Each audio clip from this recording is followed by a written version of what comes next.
Whether you're a lifelong keeper or just getting started, help us encourage responsible keeping, conservation, and public education in the interest of keeping our reptiles safe and healthy as we protect them for future generations. You're invited to spend time with us as we experience these awesome animals together on Intrepid Exotics.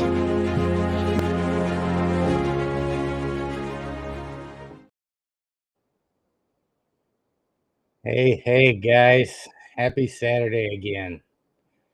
The week went by way too slow, and tomorrow's going to go by way too quick. Let me get my sound all set up here and stuff. Get that stopped. Got a little bit different setup tonight, hoping to have the lighting fixed a little bit. I had to replace my ceiling fan in here because the light on that thing was just blinding. So I had to get one that I could control a little bit better. Let's see who all is around. Lockwood is here. Nicole. So loud and proud from the UK. I don't know your name. You're going to have to drop that in there for me so I know what to call you. Chris is here. Let's see. Finally got his ball python to take a frozen thawed meal. They will do it. Ball pythons will make you work for it every step of the way. That's for sure. Let's see who else is on. Carla. Hey, how are you? Let's see. Gerald made it. Good to see you. North Carolina Exotics. Hey. It's been an incredibly friggin' busy day here. As you can see, I'm working on the coffee again. I had to get out this morning, and that video that I put out earlier today, it's one I've been thinking about doing for a while. Oh, there we go. Everything's going to start shaking on me now. I'm all set up on the smaller monitor here, so it's going to, every time I move, I guess it's going to shake. So, but yeah, that was one that I've been wanting to put out for a little bit.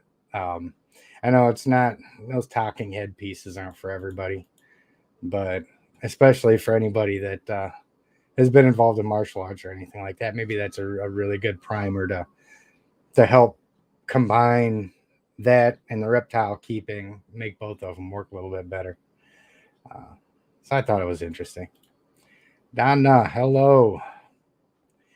But yeah, guys, we've got, I may have mentioned this some last time, but you guys may know we did actually put a video out on it on the public education event that we did at the park out here earlier in the year. We did it for a summer camp out there, and through them, we got contacted through a museum out here in High Point, and a little back and forth. They had a change in leadership up there, so it took a little while to get everything going. But they've actually got their reptile week, the week of November 7th. And they wanted to have us down there to do some kind of presentation, have the animals down and stuff like that. So we've been getting all that stuff nailed down. Got some really good folks that are going to be helping us set all that stuff up out there. And really looking forward to it. You know, they're going to cater lunch to all the presenters and so forth. We're probably going to have at least going to have one of my 16-foot retics out there. Probably going to have another one that somebody else is going to bring. Some tortoises, some monitor lizards, colubrids, kind of like a whole, big mix of stuff. We're going to have two school field trips coming through there in the morning and kind of open to the public. So if you guys are out here in the North Carolina area and you want to come out there, as it stands now, we're going to be there from 11:30 to 3:30 on the 10th of November. It's a Friday. It's observed Veterans Day, so I thought a holiday might be a little bit easier for some people that may already be getting off work and stuff like that, to be able to get out and make it. Now, everything else that we've done has been absolutely free and kind of like an open setting. Since this one's happening in the museum admission is going to apply. I'm not 100% sure what that is. I know it's it's negligible. I know it's not, like $50 or anything like that. It's probably like $10, $12 or something. But for anybody in the area that wants to come out there and go to it, if you're strapped and you just can't really pull that off, just get with me offline. Get on my Facebook page, send me a private message there, and we'll see to it that we, get you and the kids in, stuff like that. So I don't want any of this stuff to be really tied to money. I don't want people to have to pay for it. I want it to be accessible to everybody. So, hey, how you doing? And I haven't had my handling session with Bob in the last couple of days. So I think I'm going to go ahead and get him out. Hey, Bet. I love my leopard geckos. They're the most gregarious little things. Said she's feeding her leopard geckos while she listens. One of my male leopard gecko downstairs will, like, when he sees me, he comes up to the glass and he'll just crawl right out on my hand, look at me, lick his eyeball and stuff. But tonight doesn't really have too much of a plan to it. I wanted to talk about what we're doing with the public education event and make sure everybody that's in the area is up to speed with that. What's going to be going on. It's really cool. I think over the course of the next year, we're going to be getting a lot. Oh, yeah. Oh, hey, Greg. You're running incognito. And you know what? I forgot about this. So before I get Bob out, I got to go down and get the carpet python. So maybe I'll get lucky and somebody else will jump on that I can Shanghai onto the camera. So you guys just don't have to look at Bob's enclosure while I go downstairs to get the carpet. It shouldn't take me too long to get him out, but he does have a bunch of climbing stuff. He's in an enclosure much like the one that Bob's in.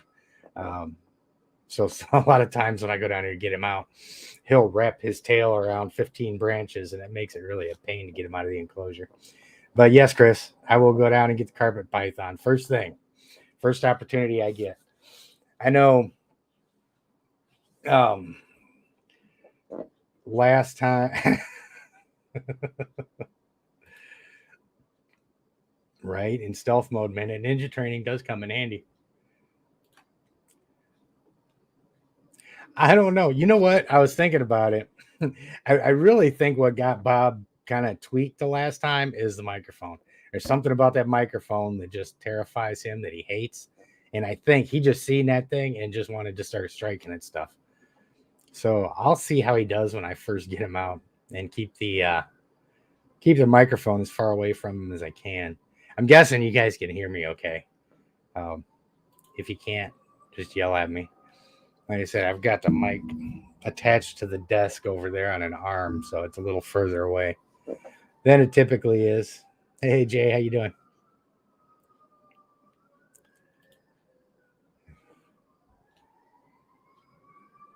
Yeah, his the enclosure back there for him. I'll give it a quick rundown. You wanted to see inside there. It's always a little harder to see through the glass, but what I did with his is I've just, like, the bottom of it. Of course, this is varnished. I'm going to close the window because somebody's going to the hospital like this. Can't wait to get away from civilization and avoid all the sirens and stuff. But, it's varnished wood down there. We got a little bit of a seal. And I've got a piece of plexiglass that I put up. It's about 6 inches wide. And that'll hold the substrate. It's just a dirt substrate down there, really basic. And his basking spot's right here with the radiant heat panel. So he can bask on this rock right here. Right now, he's in his little hide. And he hears me, so he's starting to move around up there. But, so of course, it keeps this spot a little bit warmer too. And he's just got this platform and a platform up there with branches that go up to that and then branches that go up to that. And, his water bowl's over here on the other side. So he utilizes the whole thing. He'll just today, I was out doing some stuff in here and I seen him over by his water bowl, and then he was perched up top. And then I turn around and he's sitting on his hide. So that's really good to see. It's always a good sign when they utilize the whole enclosure and they're regulating their body temperature and stuff like that on their own. Makes me really happy. So, I mean, he's doing good in there. He should be, I don't know. I should say he should be happier. I was going to say he should be happier than he is, but he's doing a lot better. He's not hissing at me through the glass when I approach it so much as he was. Every now and then he will, but I think he's really starting to get comfortable in there. So he's doing good.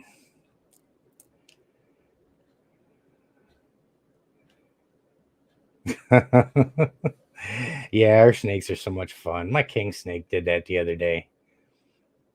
I even had the tongs, and that lanky snake just came right out past it, and yeah, took it. Let's see. Hey Jim, how you doing? So yeah, Jim, you guys all ready for the 10th? They're excited to have us out there. Snack. He did. He has. He's come a long way. Like I said, it was a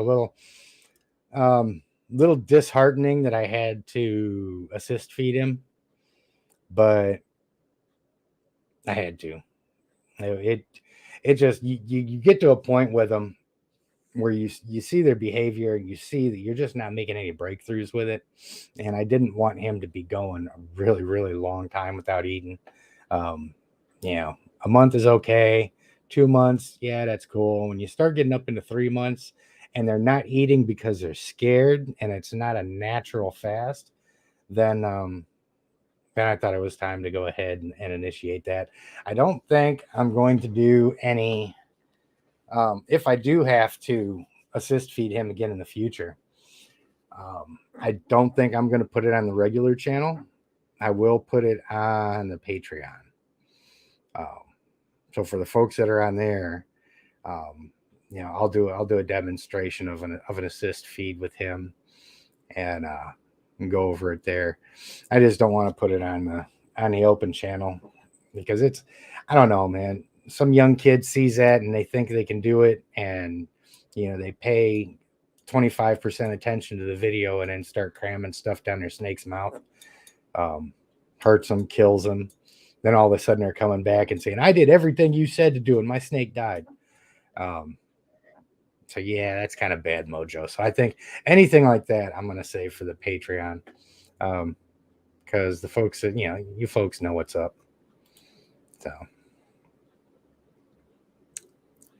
an animal I have that I don't show as often as I like is Monty. I'd love to have my female retic up here right now, but I would not be able to film. She would be knocking everything down. But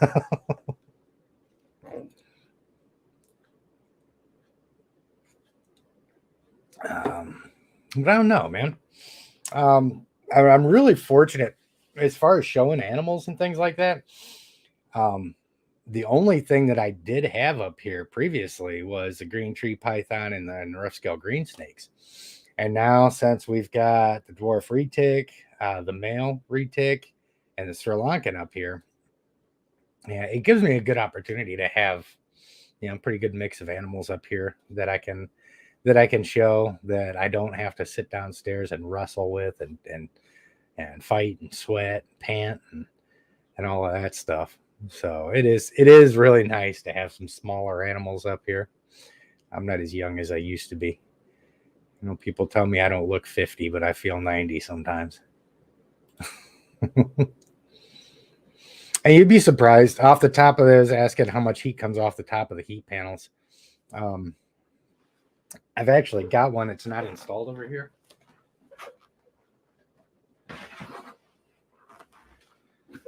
And this is what the underside of it looks like. So you've got, maybe almost a half-inch gap. So when this thing sits up there, you've got that air gap right there. and then it just screws in from right here. So that helps keep the temperature down a little bit. And of course, it's got, 1/2-inch wood panel to go through too. So it warms it a little bit, but I would never expect that. Even if that radiant heat panel was just left on without a thermostat, I would never expect it to get that wood hot enough to where it would injure them. Of course, still keep an eye on them. And I haven't tested that hypothesis yet, but it kind of stands to reason. There's enough insulation, enough space in there to where I think, I don't think we would ever have to worry about them getting burnt on that.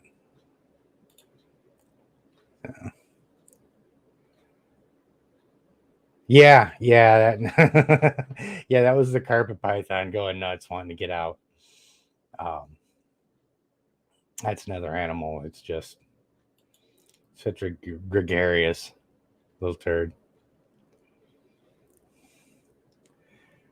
Yeah, my berms refused. My my male Burmese downstairs, my 13-footer, is such a turd. He will he's the one that's in the videos on the top enclosure where as soon as I open up the door, he's darting straight to the door. Looks like he's got a food response, getting ready to rip your hand off. And as soon as the door opens up, he just slides right out on your arm and looks at you. I mean, when I feed him down there, probably half the time, I've got to keep the prey item and keep blocking his head with it because he'll push it right out of the way and crawl out of my damn shoulder. So I've got to put him back in the enclosure and start, blocking him with a rabbit or something just to get him to eat sometimes.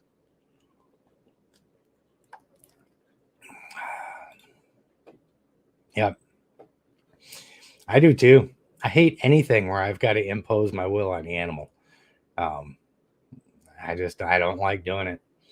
And I was so worried when like I said, when I was force feeding my baby Berm down there when she wouldn't eat.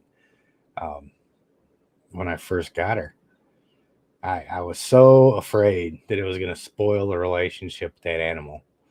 But I think from their perspective, there's something about that I really think helps gain trust with them.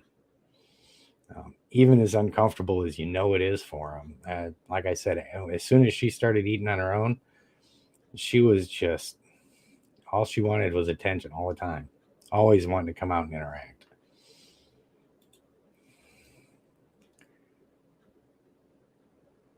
Yeah. It's tricky. I mean, it's as with a lot of things with snakes, it's easy, but it's easy to screw up too. And if you screw it up, you can kill the animal. So, and you really, really got to be careful with it. Like I said, it's not difficult, but one little slip, you go in there, you perforate an organ, or pop out of that esophagus or something like that, and a snake's going to have a big problem. So people need to be really careful thinking about doing that. I have no idea. Marketplace. That's the place I would be looking for enclosures.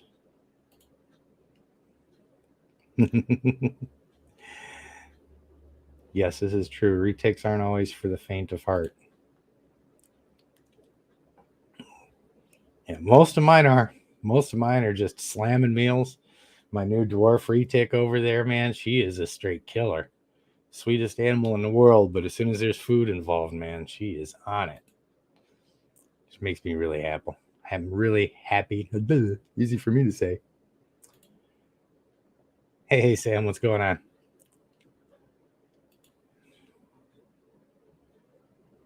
Have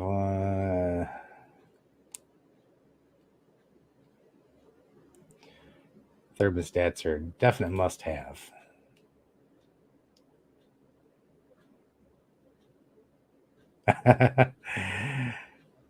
Yeah. Once you get over 100, 200 people or something in something like this, it does get kind of hard to keep up with. Everybody's got to throw super chats up and things like that just to be heard, and which is, that's why they want to do it. That's why I want to do it. And they're always good, but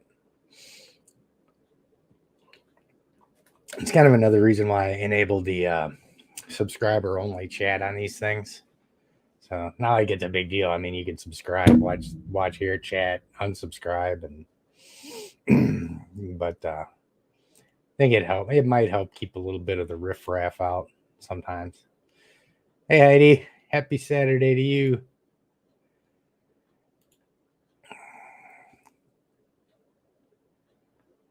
Yep. Let's see.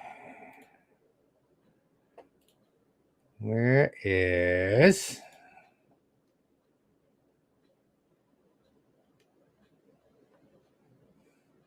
Yeah, it'd be awesome if you can make it out there. Just keep an eye on the Facebook page. I've got to finish up this weekend putting together some marketing stuff, trying to get a cassette banner for Intrepid with our QR code and stuff like that, so that I can have that set up out there too. That should be put in tomorrow.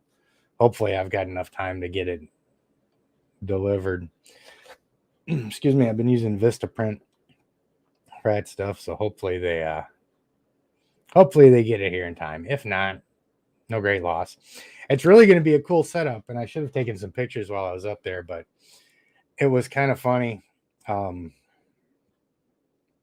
I had to set the appointment for like 9:45 or something like that, which meant it kind of cut into my day job some, so I had to push something back, and then schedule changed. I had to run out, so I had to push the meeting back from 9:45 to 10:30. She's like, okay, I rearranged my meetings. We're good. And I get down there and start talking to the guy behind the counter. One of the ladies comes out of the meeting that was in progress. Guy behind the counter goes, that's the snake guy. He's the one who's bringing everything down. And she was like, we was all just talking about you guys. Everybody's excited. So it was really cool to hear. And she came down. They're really accommodating. Should be real easy to get set up. We've got a whole classroom up there, carpeted, so we can have, the big snakes out on the floor. They're not going to be freezing on tile or nothing. And then right outside the doors, I'm going to set some of the folding tables up with some of the enclosures and stuff like that, so that as people walk in that general vicinity, they'll see the snake enclosures and see our people kind of outside. And then we'll have all kinds of room in the classroom there for handling and people to go in and interact with the animals and stuff. So it'll be a lot of fun. Be a lot of fun. Hey, thanks. Yeah, it was a little different, but I don't know. Every now and then, I don't like talking about myself too much, but every now and then, I think it might help to kind of connect my train of thought with some things. If I kind of spill the beans about some of the silly shit I used to do in my younger days.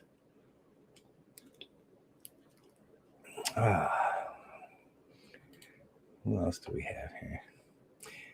Yeah, I wish you guys could be out here too. Like I said, man, I'm still trying on getting all of the reptile keepers in the country into North Carolina. That way we can have our own mecca out here. Nobody will have to travel so far. I won't have to deal with Florida anymore. Bring all those folks up here. It'll be great. Hey, Jenny.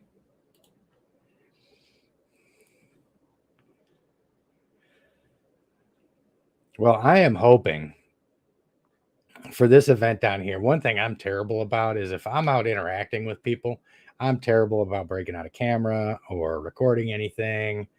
I'm not a newscaster or anything like that. So just dragging strangers over and doing interviews it takes some serious discipline for me to buckle down and record some stuff.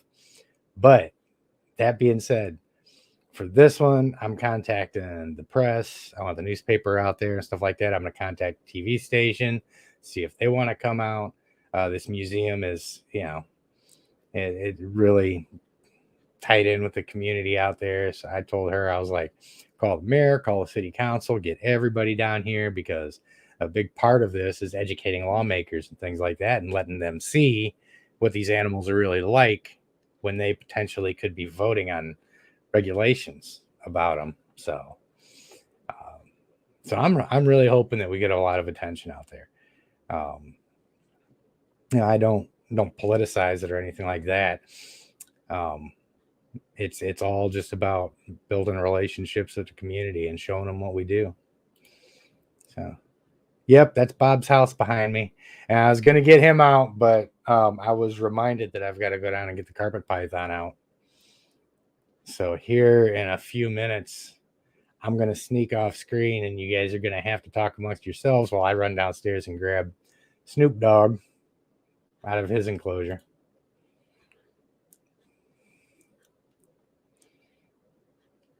Yeah, I could really use another one of myself as well. I feel that. Need to find a show next summer. How to Asheville. Oh, cool. Yeah, Ohio to Asheville's not too terribly bad. And it's a nice drive, too. When I was a kid, I used to live out by Cuyahoga Valley, not too far from there. Hey. How you doing, Christina? You guys are always, I tell you, man, Christina's snakes are making me jealous. I'm half tempted to retire and just go to Christina's house and have them make like an 8x3 for me and just stay in there and change my diet, eat rats. That'd be cool. They've got some really awesome enclosures that they've been working up that they've been getting from Chris Salisbury from Gorgon's Head. He's an awesome guy, man. He went over there to their house, helped them set it up. He comes out and he brings animals out to our educational events and stuff like that. He's kind of like me. He's a hermit until it comes time to get out and start interacting with people around animals and stuff like that. And he really, really a great guy. I love having him out there with us. See. Yep. Yeah, it's amazing. It's amazing to see people's attitudes just change once they actually see these things and get them in their hands, and they're like, "Oh my God, is it really this easy?" So, really rewarding. And that's one of the things that's so rewarding about doing this channel too, man. Because I can't tell you how many messages I've gotten from people that have said, I was terrified of snakes until sitting down and watching how you interact with yours, and they're not that bad. I'm not afraid of them anymore. Some of them went out and got some, and they're keepers now. So, yeah, North Carolina is not too bad. I've been places that are more fun, but North Carolina is not too bad. Hey, Tam.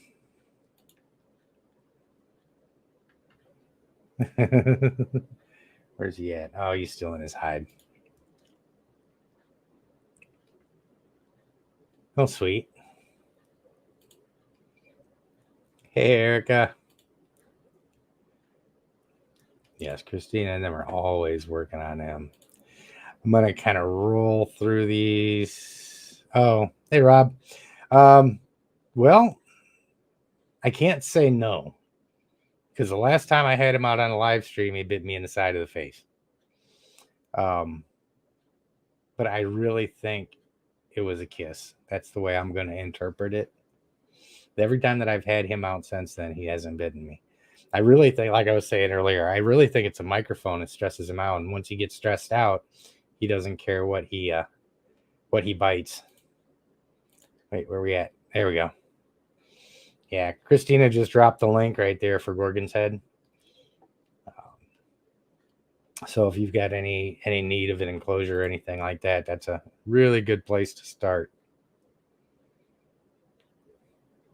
Yeah.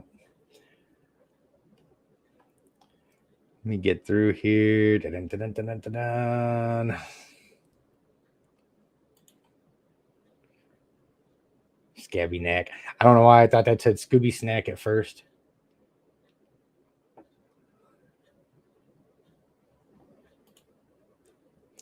Yeah, Bob's not a mic guy. He does not like the mic. Hey, Glenn, how you doing, buddy? Our newest YouTube member. Definitely appreciate the support, man. All right, so Try not to inundate me too much with chats. I've got to bounce downstairs real quick to get Snoop out of the enclosure. And I will be back just as quickly as I can. Don't go nowhere.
Easy, bud.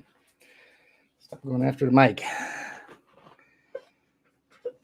Come on, give me your tail. The thing about this guy is his tail will get a hold of anything instantaneously. Yeah, he's one of the less colorful ones, but definitely a sweet boy. Ain't you? Ain't you, bud?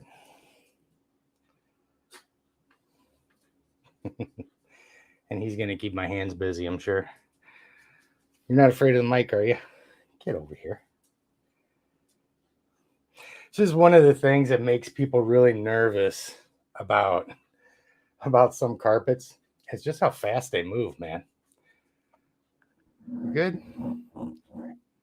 The mic don't scare you?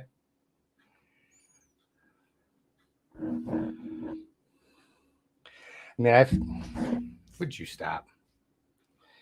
I mean, I've had people over before that, were perfectly fine handling the retics, the berms, and gets to old Snoop Dogg here, and they just pucker up and get all nervous about him.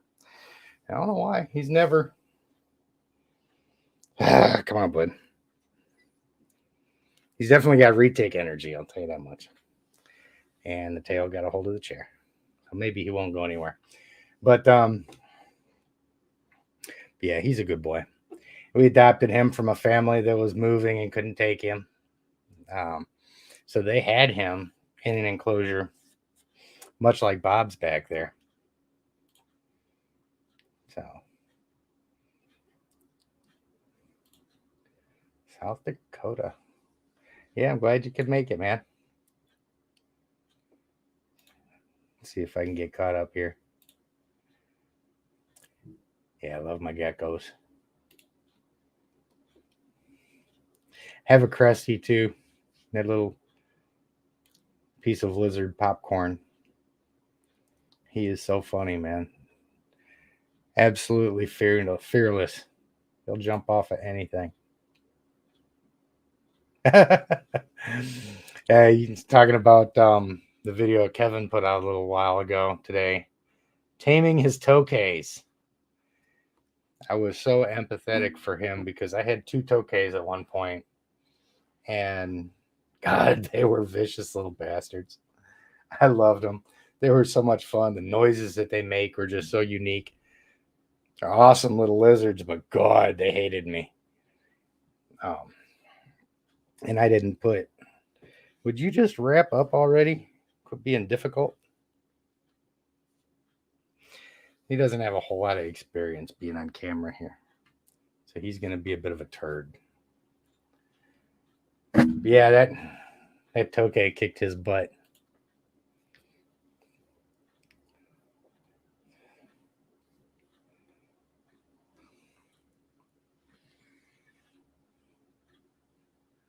That's awesome. For those of you guys that aren't reading and just listening, Jenny jumped on and said that she was completely horrified about anything that has anything to do with snakes. And she, to the point where she's paralyzed in her yard. And she finally just took the initiative to start learning about them and started watching the channel and stuff. And she's going to be buying her first snake pretty soon. And if Snoop doesn't quit being a butthead, I might just be selling you him. Come here, you. What are you doing? Oh my God, that tail. Chair arms, table legs, doesn't matter. I don't know why you're hanging on to that, because you're all the way up here. Goofball. Come on. Come on. Moving that way. Might as well let go. Quit being a goober. This is another one. It's just really high energy. He puts down some pretty good meals. He's a really healthy eater. He'll eat anything that I put in front of him. I could hang a double Whopper with cheese in there and he'd go after it.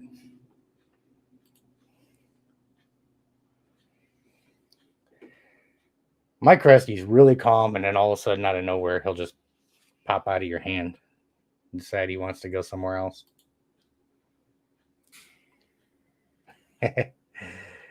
Yeah, I love watching Kevin work with the less friendly animals. Tokays are a tough one, though, man.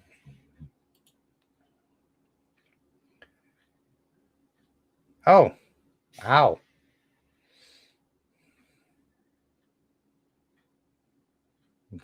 Damn. It sounded like a bad bite. Rob was saying he had a 3-foot Indian python that bit him, almost got him in the left eye.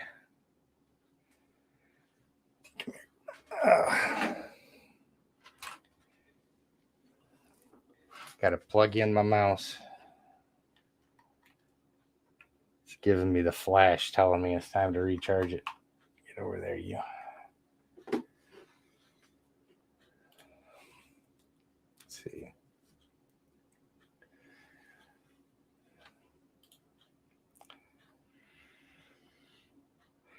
I have no idea why they're called carpet pythons.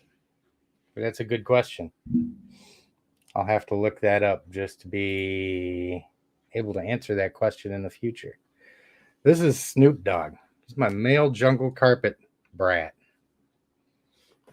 He's a new species of python that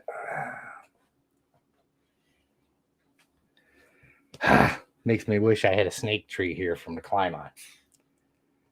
He's a brat snake, ain't you? He's just a little brat snake.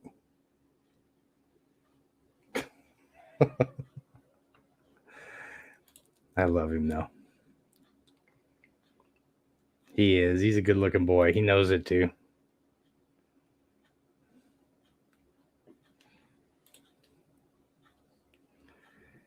He is. He is definitely a ball of energy.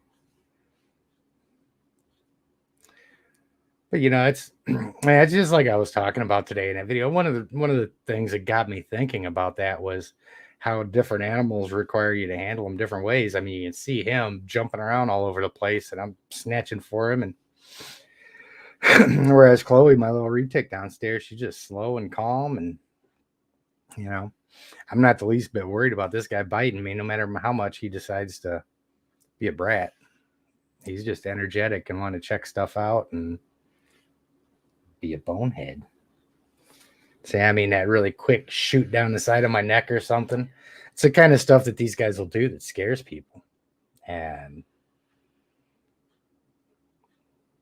Jumpy, did I scare you?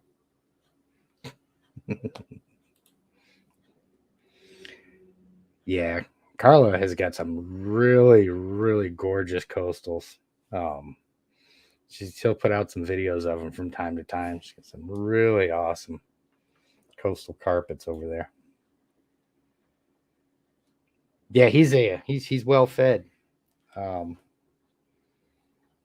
I said, he'll eat absolutely anything that I put in there. He's been on quail. I've been throwing quail in there for him, and he just loves that.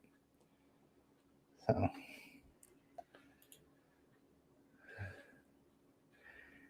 Yeah, I really like the high energy, heavier bodied. Not that he's necessarily heavier bodied, but I mean, you compare him to like a ball python or something like that. The energy level, and it, yeah, they're sturdy animals, man. This guy is, come on, he's really. Would you stop? Would you stop being freaky? Huh? Would you stop? He doesn't come upstairs. When I handle him, I always handle him downstairs. So this is an entirely new environment for him, which is a lot to do with the fact of why he's bouncing off of my arm and stuff like that. He's kind of on sensory overload right now and just wants to get down and see everything all at the same time. Yep. Yeah, Glenn hit the nail on the head. He just wants to get out and explore. But unfortunately, I can't let him down in here. There's too much stuff that he can get into and get hurt and get in trouble and get lost and all that other stuff. So he's got to stay up here.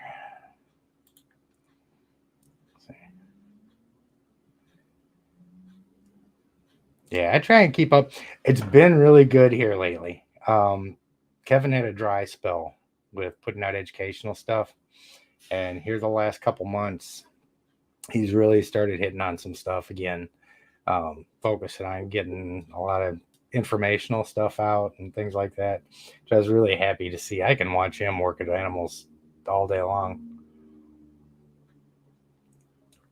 and never get bored.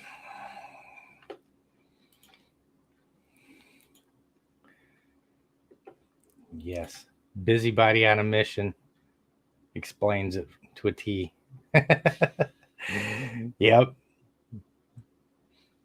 Yeah, I kind of felt bad for him too, because I mean, Kevin's really at a disadvantage with the camera there and all these distractions, and he really couldn't do things the way he wanted to do it. But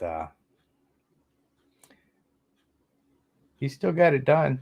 He still, by the end of the video, he still got that tokay to the point where it wasn't completely crazy anymore. I don't mind wanted nothing at all to do with me when I had him.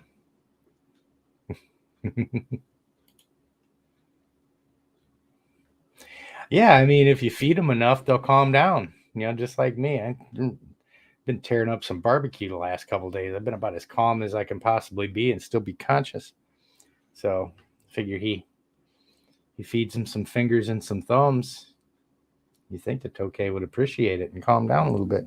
Would you stop that? God, crazy snake. Come on.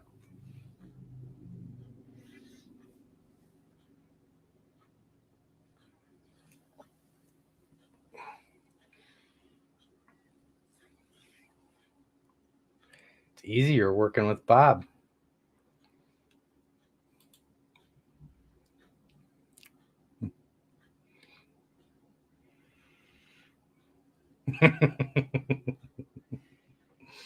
Right?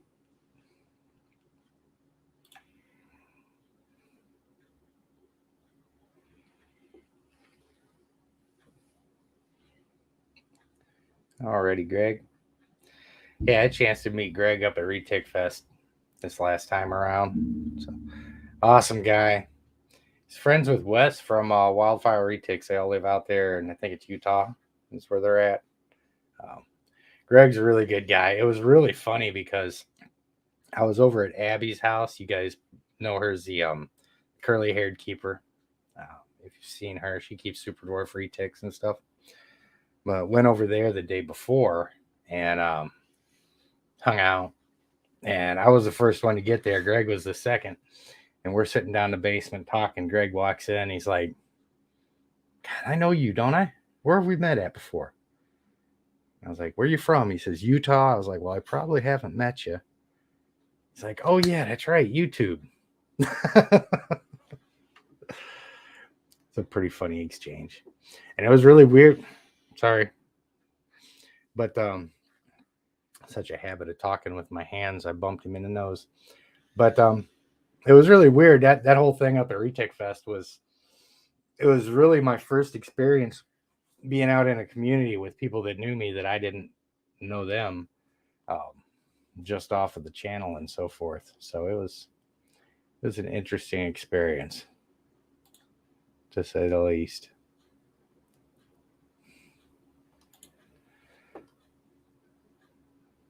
Yeah. I need to just start telling everybody he's a banded cobra. Hey, Mitchell, how you doing?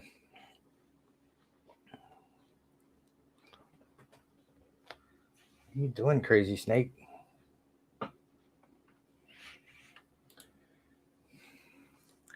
That's a term that's going in my back pocket. A murder muppet.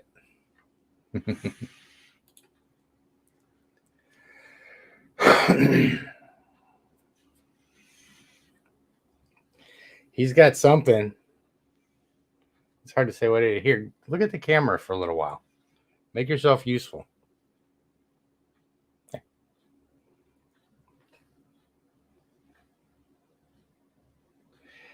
Can't wait to get better camera equipment set up in here. Of course, this little webcam's not going to capture him moving around like that. He's going to be a big blur. But if he does ever decide to chill out, you can probably hear him. He's starting to breathe heavy now because he's wearing himself out.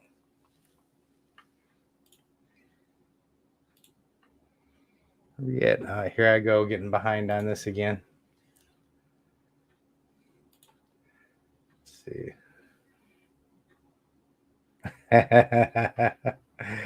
Hit you a bull with the same personality as Bob. Better work with him quick. That boa's going to get big quick.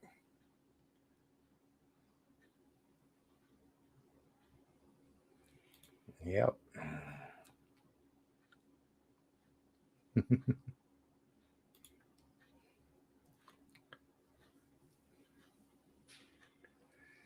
Twice I got her. Bring from here. Cool. Yeah, Tokays can be worked with too, and they can be tamed down, but what I feed him, I don't know if you're talking to me or the Tokay guy or girl, but if you're asking what I feed this guy, anything. He'll eat rats, quail, rabbits, anything I put in there, he loves it. No questions. He sees it, he sniffs it for a second, and just tackles it.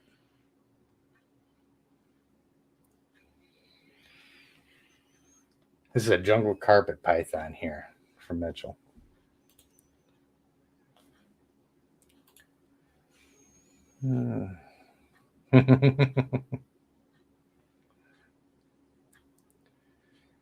Yeah, Clint has some of the best lines. Come on, crazy. Get back here. Okay, I'm going to shoot down here.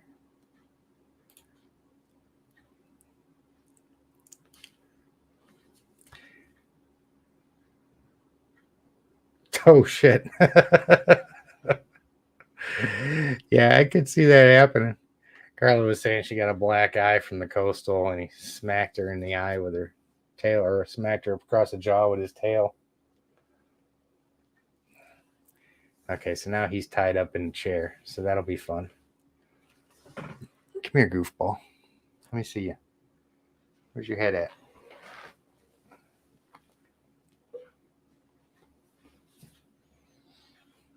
I should have known better than to get office chairs with holes in them.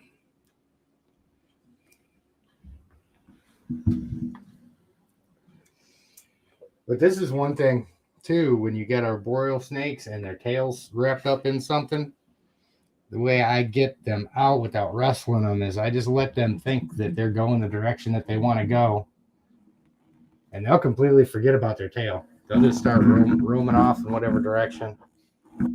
And once they do that, they'll let go with the tail.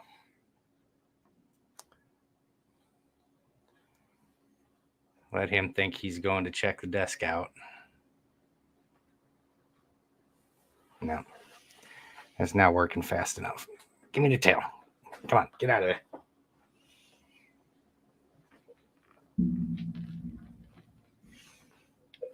Get over here. I tell you, Spider-Man ain't getting nothing on a carpet python tail. They're like little damn monkeys.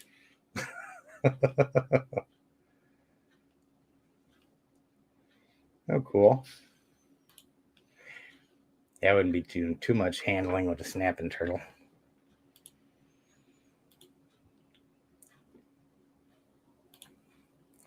Let's see, let me bounce down through these comments real quick.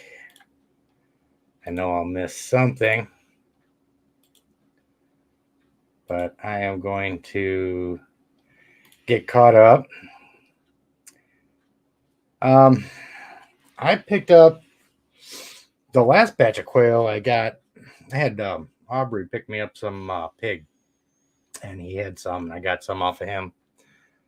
But I do need to find out where he got them from. I mean, they were professionally packaged from another company, so I need to find out.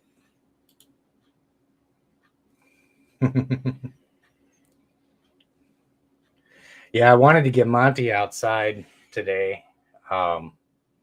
Because it's like 80 degrees out here. I don't know. Is it going to be 80 degrees tomorrow too? If it is, then I'm going to take her out tomorrow. Come on, wake up, forecast.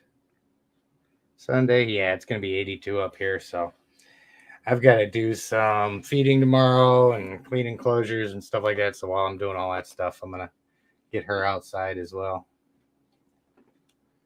We don't have too many more days left this year. Let's see.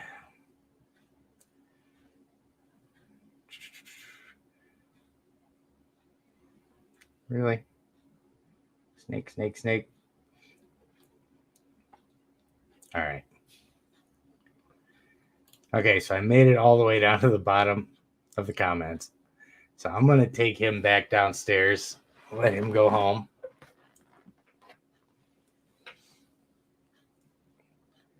Against his will, I'm sure, but at least he'll be able to climb around on his branches without me interfering with him. When we come back up, I'll get Bob out and see if he wants to be a good boy today or not. There you go. Say goodnight to everybody. Oh, you don't care. You just want to go home, huh? All right, I'll be right back.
Such a brat.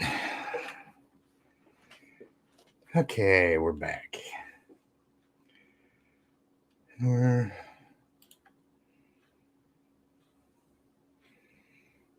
Where's the U.S. ARC fundraiser at? I haven't heard anything about that. U.S. ARC. Oh, they're have they got something going on Instagram or something? I guess I seen something where David was online earlier.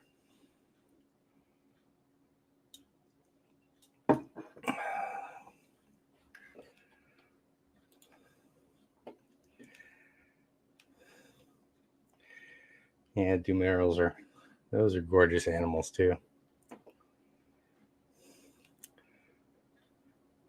I thought for a second there,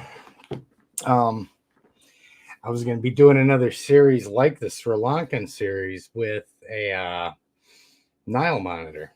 So I had somebody approach me on Facebook who said that her boyfriend up in Rhode Island spent 3 days catching a Nile monitor in a lake up there in Rhode Island. Clearly somebody had let it go out there. And they had it. I guess they've got a bunch of kids and stuff and just didn't really have the time to invest in socializing it. So they was looking for a home and offered to help them and, get the animal shipped down here. And I was going to go ahead and socialize and work with that Nile really well and then find a home for it. So it was a really good opportunity to take an animal and kind of start from first receiving it and then working through with it and stuff like that. But they kind of fell off the radar. So not sure what's up with that. I may hear back from them, I may not. But either way, it was really cool that, he put the effort in, spent 3 days, 2 big nets in a canoe to capture this Nile monitor that was running around Rhode Island. But no doubt he would have died over the winter. But, or somebody would have shot him or something like that. So it was really cool that he put in that effort to catch him and work with him and learn about him and stuff like that. So hopefully wherever he goes, he finds a good home. That's my only main concern with him.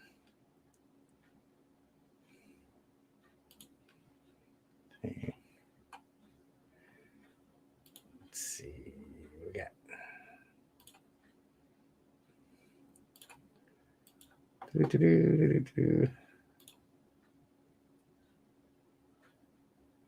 Yeah. I like that stuff, man. Doing the full from start to finish thing. I think it's really good to show. Like I said, man, I wish I had some animals here that were really difficult. So I can show how this stuff really works when you're really trying to keep a 10, 12-foot snake from, wrapping you up.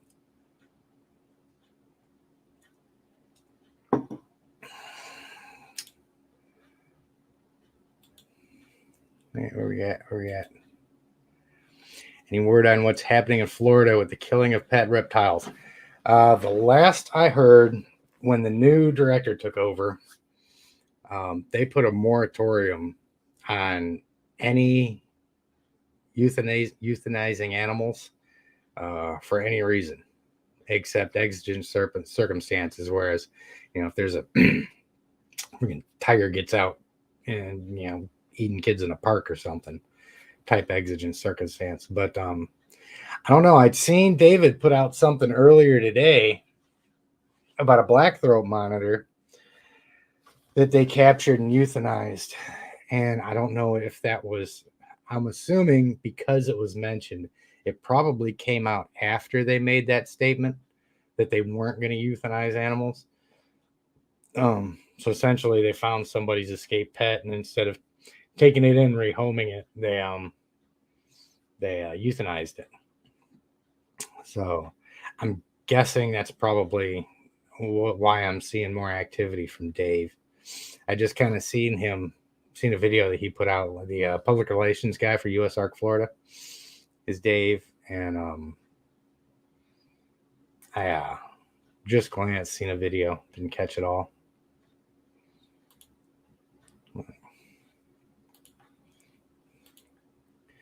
I love tarantulas. I tried my hand at one tarantula. I got a Goliath bird eater, and she was doing really well, and ended up losing her to a bad molt when she had gotten maybe that big around. She'd had a couple really good, perfect molts, and then I went in there one day and she was just upside down and gone. Just didn't make it through. So I haven't gotten another one. I really liked that spider. I was really hoping to keep her healthy and have a really, really cool big specimen, because the females, they live longer, and my understanding is he's a little bit bigger than the males.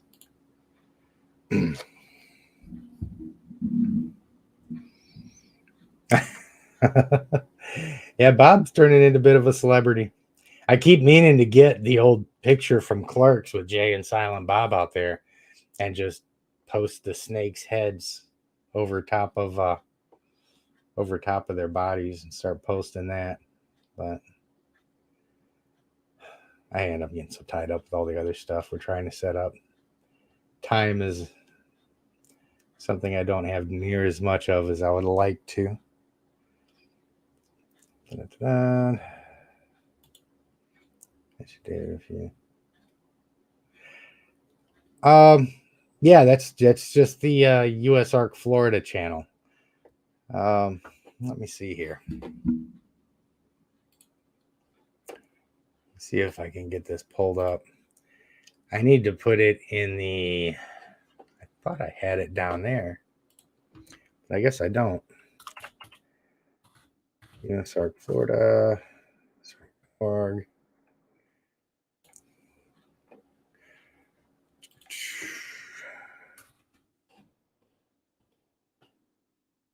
I post a link to their YouTube channel.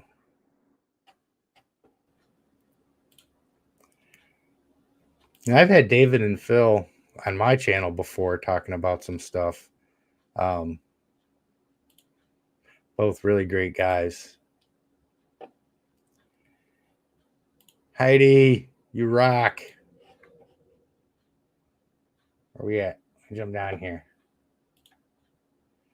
Thank you so much. I still don't have my damn dancing gecko up. I was looking for it. That was the one I was going to put up for the super chats and stuff.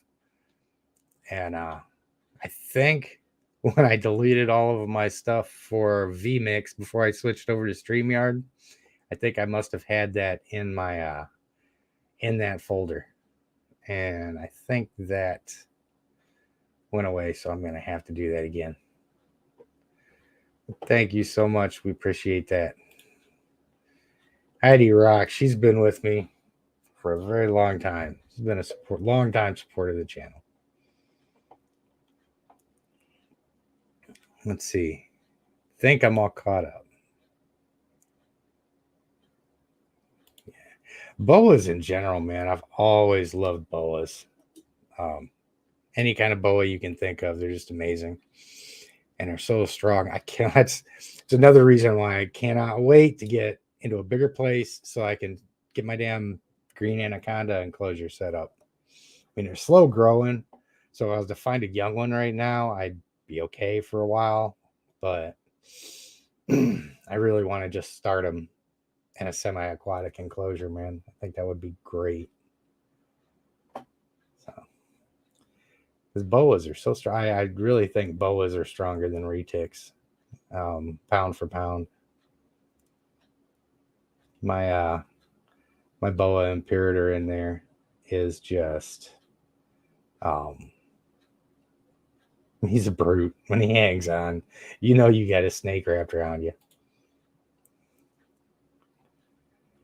Now, the event that we're talking about is out here in High Point, North Carolina. There's a children's museum on the 10th of November that we're going to be doing.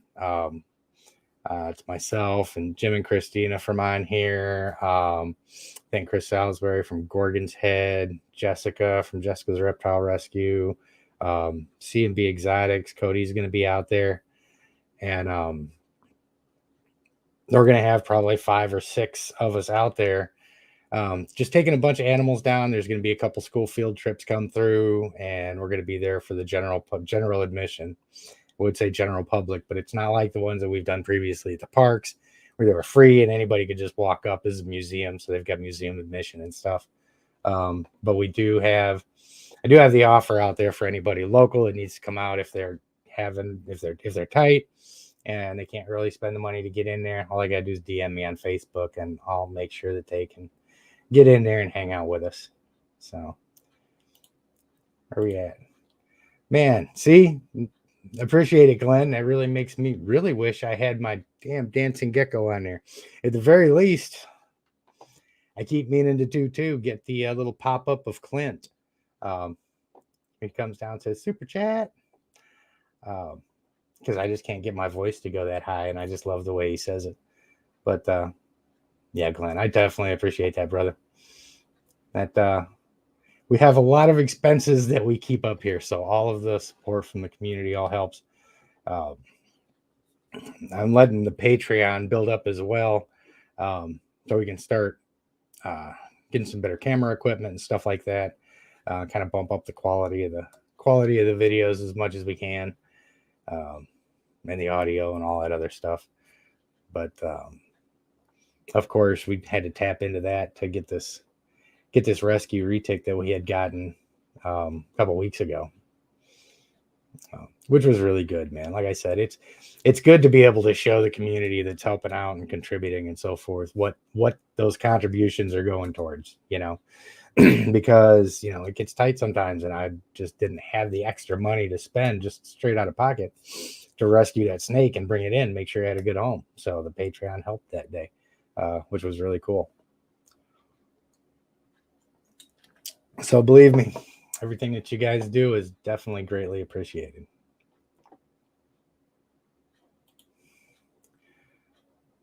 Yeah. From Southern Maryland, you'd have quite a drive ahead of you there, buddy.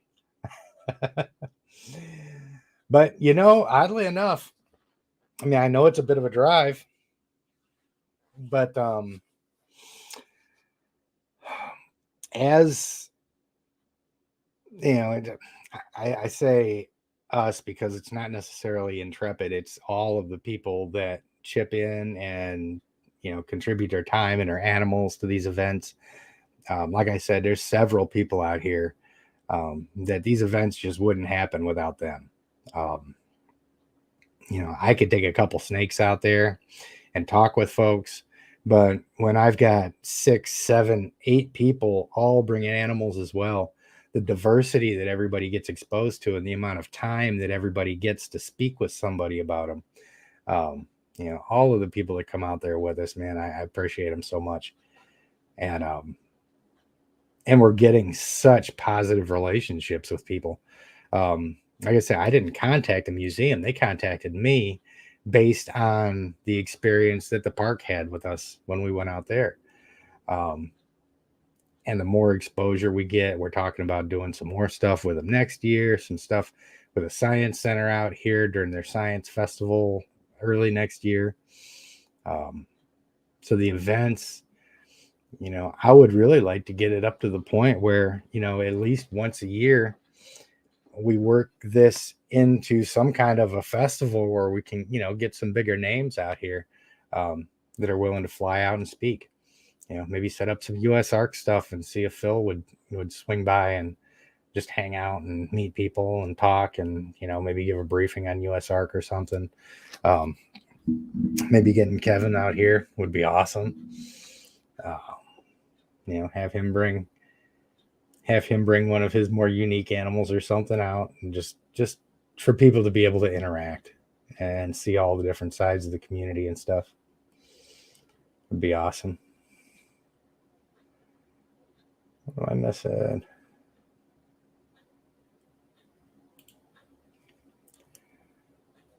Hey, Dallas Fort Worth. Spent much time out there. I was stationed at Fort Hood and lived up in Denton for a little while, and we rented a house from the mayor of Lake Dallas for a while. Used to go out to the stockyards, Fort Worth stockyards, every chance we got. And back in the day, I don't know how this was 20 years ago, but there was a place called Risky's Barbecue out there, man. It was like all you could eat ribs for $12. And I couldn't even walk after we got done there, man. It was great. Hey, Jeremy, how's it going, buddy? Okay, so I missed something. Oh, yeah, outstanding. Let's see. I will. At some point, I want to get another bird eater. That was, I was so fascinated with those animals, man. They're so much fun. Definitely appreciate it, Glenn.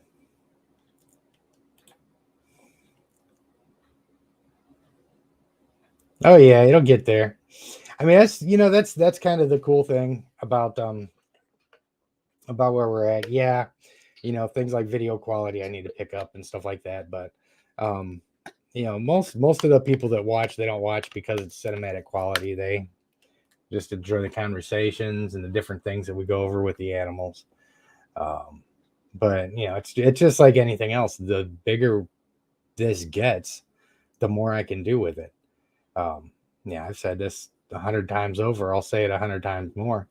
And if somebody came over and contributed $5 million to the channel, I would quit my job. I'd find property. I'd open up a place. I'd make a zoo out of it. And all of that would get put into more animals, bigger, better enclosures, more educational opportunities, all that stuff. Because, I've already been all over the world and done all the high speed, cool stuff that I want to do. Right.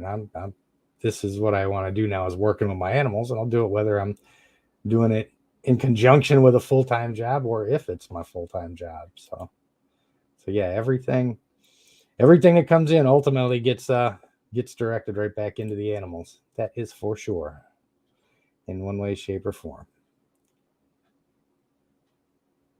Oh wow, Sumatran tigers.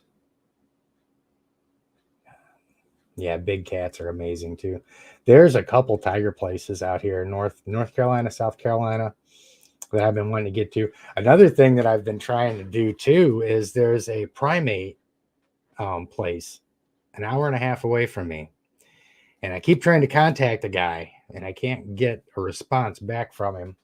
But I would love nothing more to be able to go out there and just have him explain what it's like keeping primates. They're a lot like reticulated pythons in that they're not for everybody. They're not as easy as a lot of people think.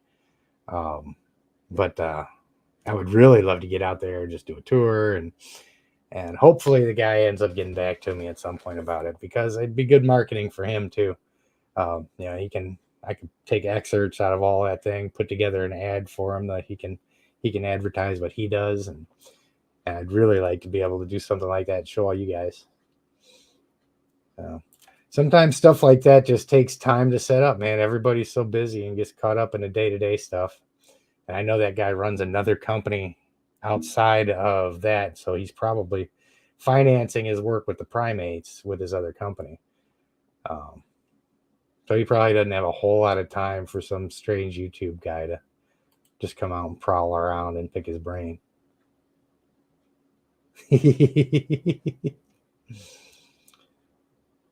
One of these days, when I get more room.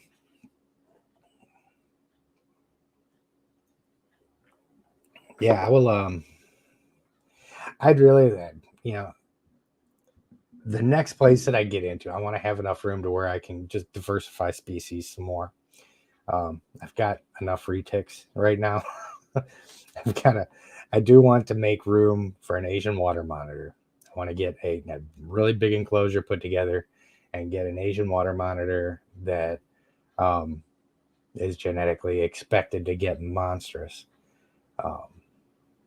Because I've seen some of them that I just fell in love with, just massive animals.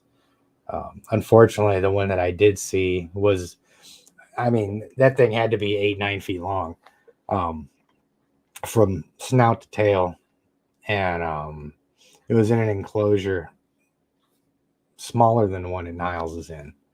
with a much smaller tub.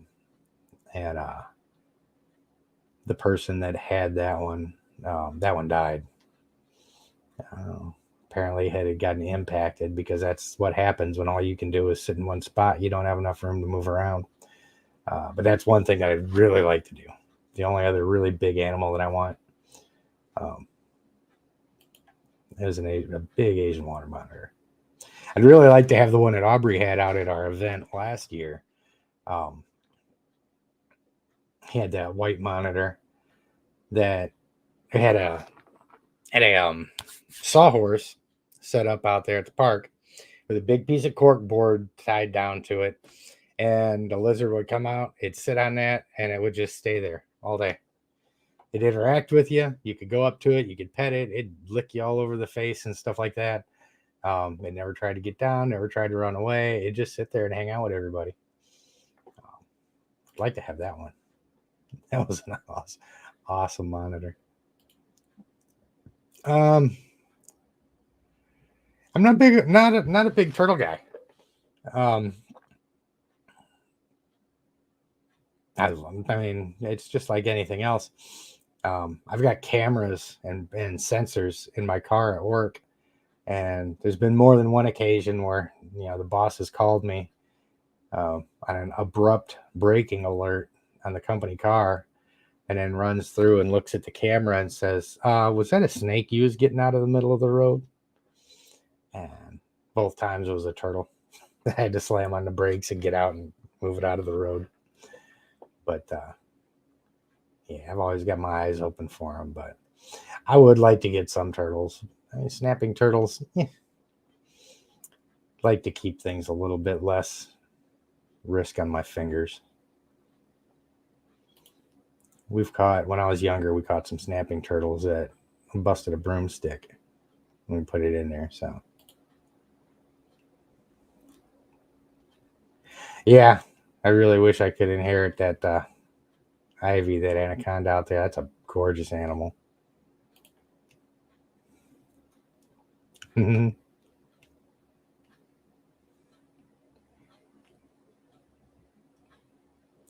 aren't bad first snakes. They're really not. Yeah, I was just talking with a friend of mine, Allie, from California. She's got zebras and donkeys and horses and all that stuff. She's a county sheriff out there, and the guy at a pet store out there convinced her that the very first snake she ever touched in her life was a reticulated python. And the pet store owner told her that was a good idea. So the first snake she ever touched was a reticulated python, and that's the first one she ever took home. And she's done awesome with it. She put all the effort in to learn how to take care of them and house them and handle them and all that stuff. And she's just batting 1,000. But for somebody that works with zebras, that was kind of to be expected. We all look at zebras and we think, they're all nice and cuddly and all that. But my understanding is that the typical zebra is a stone cold killer. they will fight 10 times as hard as any horse, which I guess makes sense because of the environment that they come from. So absolutely, gotta hit that like button. We got 34 watching, 23 likes. So go down and hit that thumbs up. That's how we do this stuff. That's how we make it work. It's amazing how little effort it takes from the community, man. A little subscribe here, a couple hours watching, a couple likes and stuff like that, and stuff gets big enough to actually make an impact. So it's all those little things like that add up. You can get 10,000, 100,000, 1,000,000 people doing it. It can generate enough resources to do a lot of really cool stuff. So.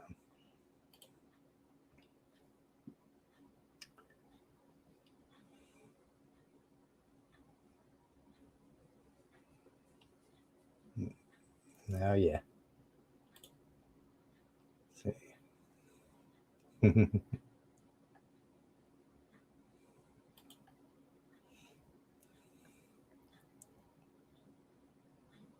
Oh yeah, man. I mean, it was just like, and you can see it in the one video that I put out with the event that we did at the park here a few months ago. It's like at the beginning of the video, I put a clip in there where we had a 20-foot retic, close to 20 foot, 18 to 20 foot. I'm not entirely sure, but this is a big girl. Cody from CMB Exotics brought her out, and we had like 4 or 5 kids along it, and this one little kid's like screaming, he's like, "Mommy, I'm petting a snake! I'm petting a snake!" And they're just really cool to watch the kids light up and to watch the adults. Um, it's really cool to watch somebody transition through that. And it's the same look that you see in somebody's face when you're trying to teach them a certain technique or something like that, and they struggle and they struggle and they struggle, and they finally get it right and they nail it, and you could just see that their whole persona change when that happens. It's the same thing with the snakes. It's really awesome.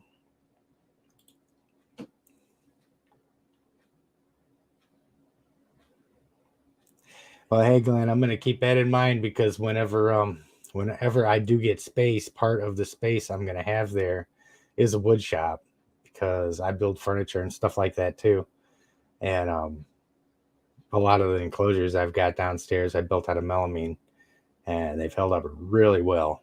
They're really heavy, but they're really inexpensive, and they do hold up if you do it right. Still particle board, still got to watch it when it gets wet, but as long as you don't break that melamine coating, man, that stuff lasts forever. Yeah, we'll definitely, like I said, we'll see when it happens. Hopefully sooner. Yeah, I'm hoping within the next year or two.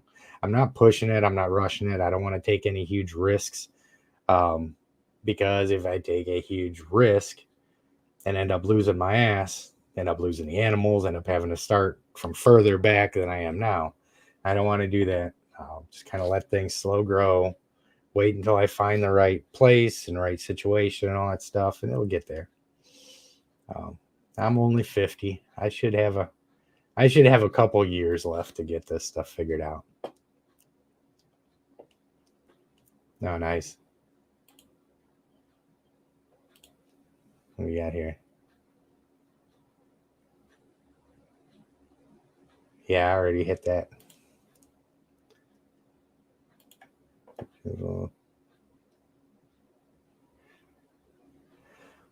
I'm still researching cameras. All I know is that the ones that I see people commonly using are running between 500 and $1,000. Um, so I'm going to continue to research and, of course, try and keep it on the lower end right there. But um, it'll get there. I don't have the actual names of them committed to memory, but I know when I was up there at Retic Fest, I really should have. I really should have pulled Adam Wickens aside and really picked his brain about his camera equipment and stuff like that. But again, we're too busy mingling and bullshitting with everybody to really dig into stuff like that. I should have picked his brain more about it. Anthony Bain, thank you so much, sir. Much appreciated. What we got? See, I have got to get that. That's got to be a mission for tomorrow when I'm putting all my other stuff together. Is I've got to get some kind of cool super chat thing or super sticker thing put in there. It's got to happen. It's the only thing I miss about vMix is because I had all kinds of hotkeys set up. So, when something would happen, I could go in and I could hit the little dancing gecko, and then there'd be confetti and fireworks and all that other stuff. All kinds of cool sound effects. Now all you guys got to work with is me. And I'm not necessarily all that entertaining. So.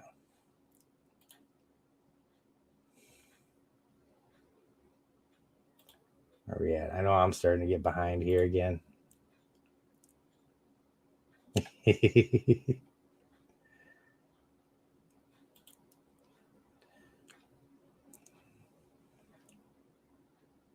Oh, wow.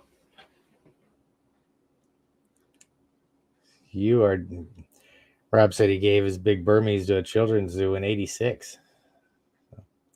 You are an old school keeper, my friend. I'm sure it was a lot different back then. A lot of things have changed in the last couple of years since I've started this channel. So, really? I'm gonna have to look that up. We've got Jeremy was just saying in Nashville opened up a Komodo exhibit. I was so brokenhearted because the Greensboro Science Center out here has a Komodo exhibit as well. Apparently, the older Komodo had died. I guess I don't know. I guess they had a larger one there at one point, and the one that they've got now is just barely bigger than Niles. So my heart sank. I was like, it's like I want to see a big ass dinosaur lizard, bigger than what I've got. And so I get there, and there's just this one little tiny Komodo just looking at us.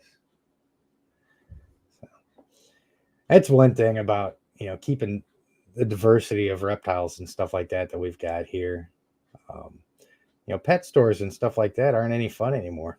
Even a lot of these smaller reptile shows aren't any fun anymore because we've typically got a more diverse collection here at the house than you see in any pet store, any smaller one anyway. So I go in for feeders and stuff like that every now and then, and that is about the extent of it. So, which is why I think it would be so cool to be able to actually open up a place that the public can just come into and interact with and see these things. It'd be like one of these museum educational events every single day. Always have the stuff available to people. Think we could change a lot of minds and go a long ways towards helping to prevent. And that's something that the bigger channels I always wonder about. You never really see them. I haven't seen them. Maybe you guys have, and definitely correct me if I'm wrong, but I see Kevin speaking out periodically on things, but I don't see too many of the bigger channels really approaching people like lawmakers or having their governors or their mayors or somebody like that out to interact with the animals or out to teach them about stuff, things like that.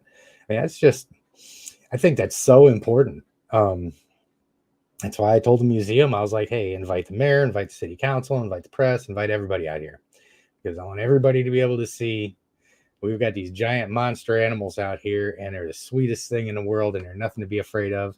So if they're ever asked to vote on a ban, they're going to have this experience in their head, and they're going to be like, wait, do I really want to take that away from those kids? Do I really want to take those animals and have them euthanized when they're so sweet and so easy to work with and stuff like that? I don't know. That all just seems like such a really important part of keeping the stuff off of USARK's radar. That they're the underdog as it is, and the more we can do on our end to make his job easier and their job easier, the better off we're all going to be. So we've all seen firsthand that politics and common sense, especially here recently, are definitely not bedfellows anymore, if they ever were. So yeah, my boa imperator is a nice size, really manageable. It's really a good one.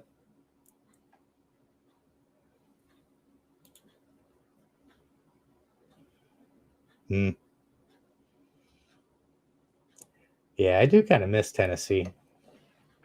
Lived in Clarksville, and first I was stationed at Fort Campbell at the time, but we go to Nashville periodically. It was a nice place. I know every time I would make the trip from west of the Smokies to Fort Bragg or something like that, I'd always stop in Gatlinburg. Absolutely love that little town. Stay in the same little 2-bit motel and just go out, roam around, check stuff out. I appreciate that, Carla. I try to be. It seems like here the last couple months I've had more negative videos that I put out that I prefer to. Had a couple of them that probably had a little bit more negative tone than I like to have, but we're working on that. We got all kinds of positive stuff in the works. Yeah. Rainbow boas are awesome as well. Yeah, I kind of wish, part of me wishes I would have gotten Asian water monitor instead of the Nile, but I wouldn't trade Niles for anything. He is he's a challenge, but he's really a good boy. You'd be surprised. Jenny was saying she doesn't know if she could handle the size of a retic. I mean, as long as you've got one other person there to help you, they're not bad. You can't you can't always wrestle them by yourself unless you've done it for a while and you're fairly strong. But as long as you've got one other person to help you and you kind of learn how to finesse them a little bit, they're really not impossible. So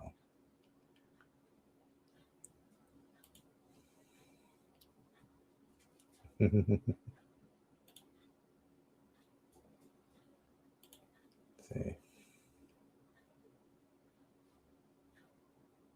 Oh yeah. Yeah, that was I had my CDL for a while, Glenn. I had started getting it because I used to drive bobtail, delivered LP gas for a while. So I had to get my tanker and hazmat, and then moved over to a different company and started to get my tractor trailer. So I started doing, we would do tractor trailer ride along from High Point to the Black Mountains in Tennessee. So that was the trip where I was learning how to drive. And yeah, you can't just stop on a dime for an animal with those, which is kind of sad. But of course, I learned the hard way that those places up in the Black Mountains out there, there's not a whole lot of really good places to. I'd say the docks suck. It's a challenging place to learn how to drive. That's for sure.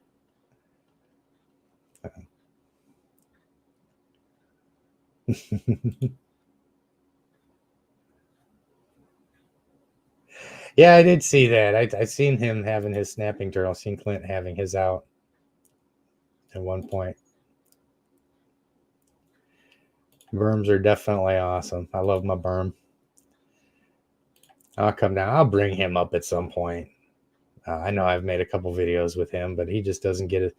I know he doesn't get as much attention as he wants, because that is the one snake that I can always count on. As soon as I walk up to that enclosure, he's right there. Let me out. Let me come hang out with you.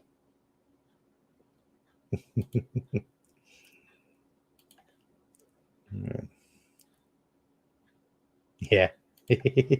They are a workout, that's for sure.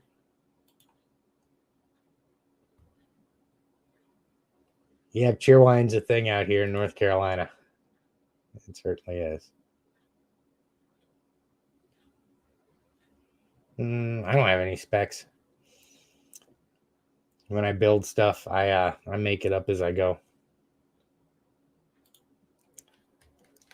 So let's see.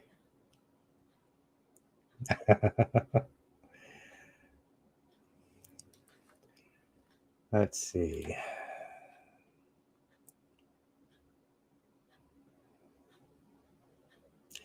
Yeah, Rob, that's starting to weigh on my mind a little bit. And I'm 50, so I'm not terribly old. Definitely not in the shape I used to be in, and the knees and the back aren't quite what they used to be. So I'm really focusing more on handling technique, and I really want to get, like we was just talking about this the other day, I really want to get when I get a bigger place where I've got more room to work, I want to bring somebody in to kind of apprentice under me. Just let them come in, get the exposure with the animals, and teach them how to work with them, have them help me out on cleaning days and stuff like that. Kind of carry any animals around.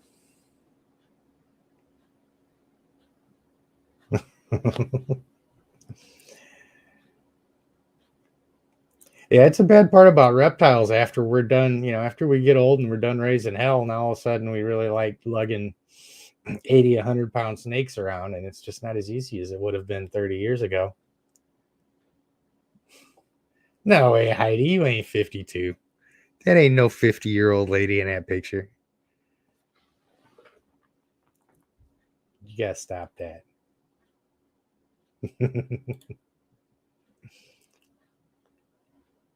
Yeah, Adam's a pretty good dude. Him and his pickle juice, man. He left us hanging at Retic Fest to go to a pickle festival. So I did want to choke him for that. But to each their own.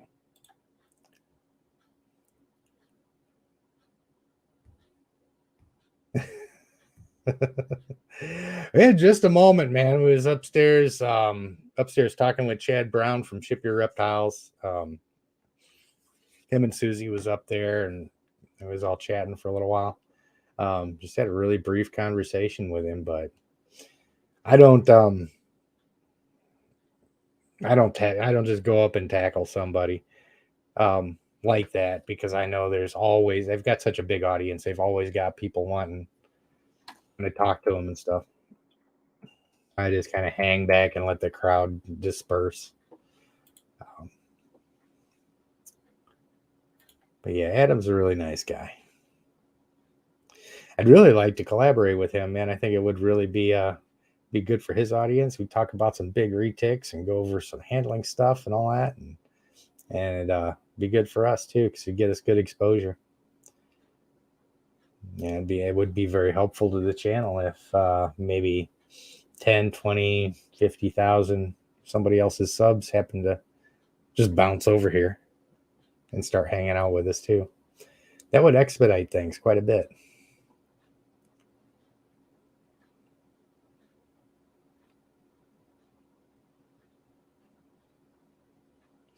I could see that. Jenny was saying that the carpet pythons were called that because of their markings looking like a woven carpet.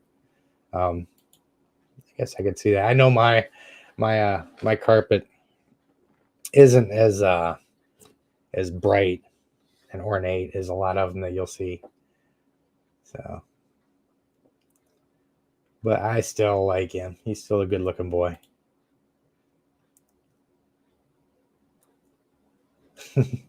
Yeah, I had if you caught any of my earlier live streams where the audio was complete trash, I had some where I had the little explosions and stuff like that on there.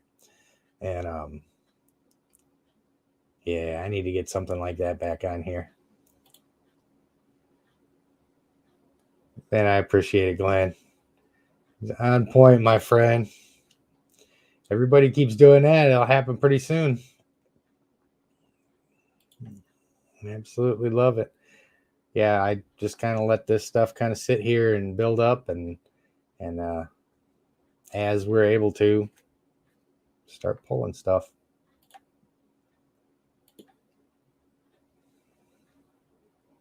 Glenn's moving.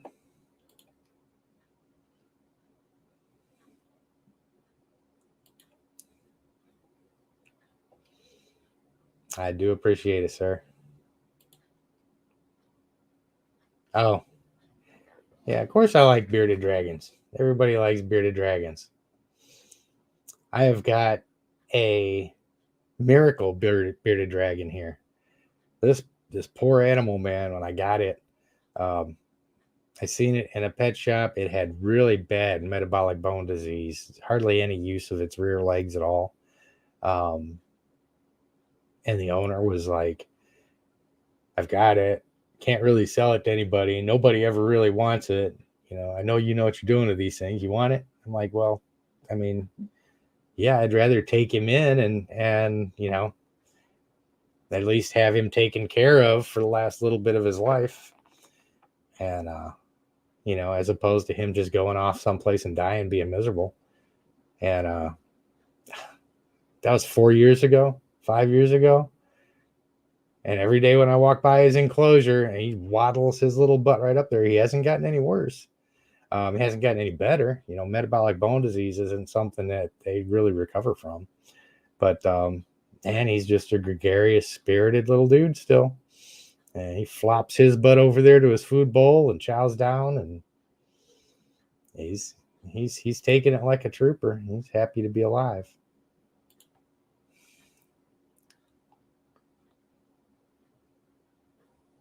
Yeah, see, I'm the bonehead. I'd jump into the Komodo enclosure. Be like, come here, this works on my Nile monitor. Let's hang out, lizard.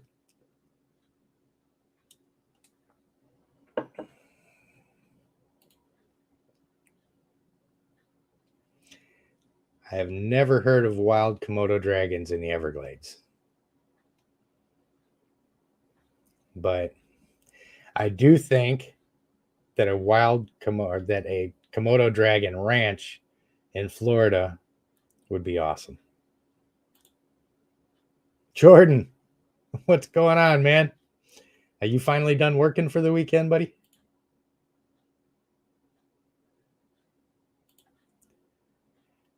And here I go. Let me roll down here a little bit because I am once again getting behind in all of these. I did see that. Haha, awesome, man. I appreciate that. Spreading the love, man. Yeah, I was going to. I'll go ahead since you're on here, Jordan. I'm gonna go ahead and get your girl out.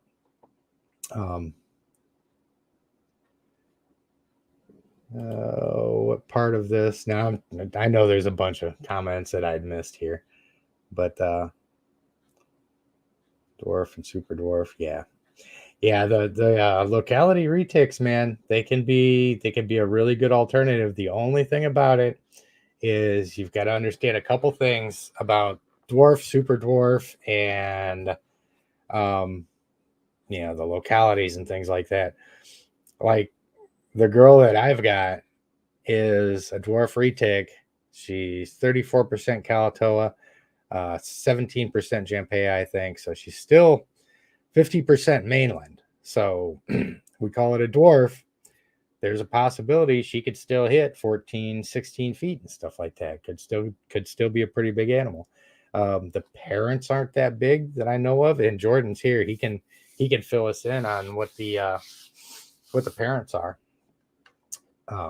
If he's still on there, but you just got to be careful who you're getting it from.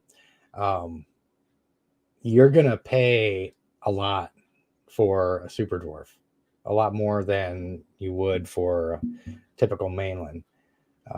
But in a lot of cases, I think it may be worth it because you get to have that retic experience without the blown discs in your back, which is nice. The blown discs aren't, but the retic experience is. But hey, I appreciate that. So I appreciate all you do, Tim. Enjoy watching you take your kids for a walk outside. They appreciate it too. They love that stuff. Niles has got to go outside tomorrow too. So yeah, tomorrow is going to be a really busy day. I had a bunch of graphic design stuff that I needed to get done today that I didn't. But that's going to get done tomorrow.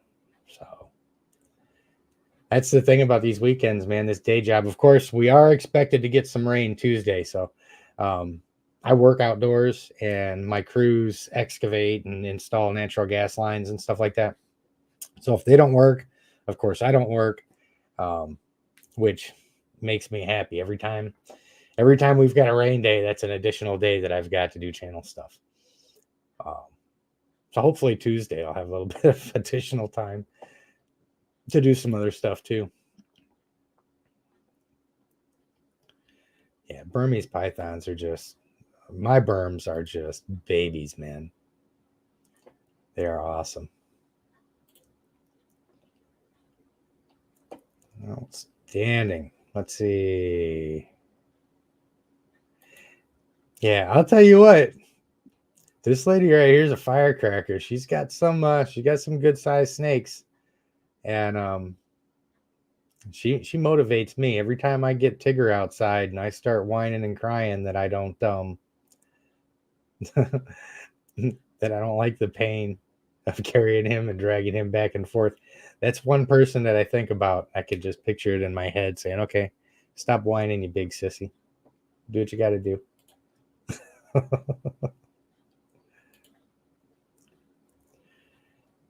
All right.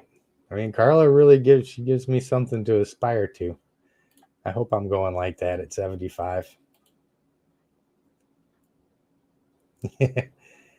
Yeah, that's another one. I don't believe it. That picture doesn't look 51. I don't know, man. You know what? I think it's just Gen X. I think we're just prettier than everybody else. Because, I mean, I remember when I was a kid seeing somebody who was 51 and thinking they were ancient. And nowadays, all of us that are in our 50s look like we're in our 30s.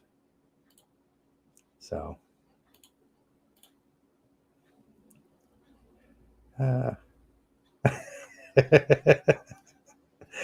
I'm good most of the time. Every now and then I just do something wrong and tweak my back and all that stuff. Let me get down here. I'm gonna try and cruise through these comments here because I want to get Jordan's baby girl out. Heidi, you guys rock, man. You guys are really, really wanting to get me away from this webcam, and I'm cool with that. So I'll and don't forget too, guys, I've got the Patreon out there. So if any of you guys want to get on there, I am going to start. I've given some thought to starting a Discord for the Patreon, but I've heard good things and I've heard bad things about having a Discord.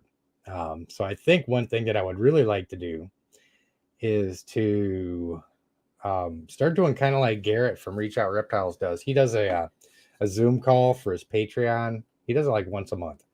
He'll do one for his average everyday Patreon, and then he's got like this higher breeder tier that he does. So he does that separate and all that. I'm not going to do all of that stuff.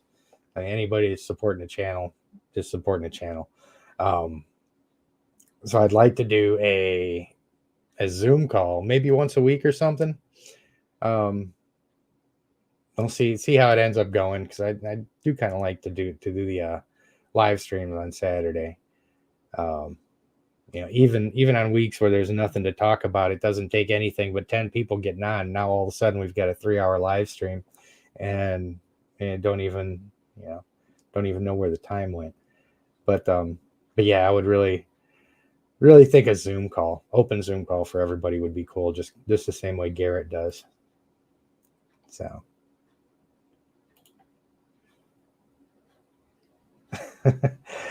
I started getting my bad eyesight at about 45, I think it was, because I wear contact lenses anyway. And as soon as 45 hit, I needed reading glasses. And then I just had to tweak my prescription some so that I could get rid of the reading glasses then too, because there's nothing worse on this planet than wearing contact lenses and then still having to put glasses on. It's absolutely annoying and evil. So fortunately, we was able to tweak my contact thing so that I can read and stuff like that now. We do, man. It's all, I'm telling you, Jeremy, it's all them years of drinking out of the garden hose, man. Everybody wants to have this designer water in their freaking $5 coffees and shit like that. When you grow up playing with mud and sticks and drinking out of the garden hose, I think it's like a fountain of youth.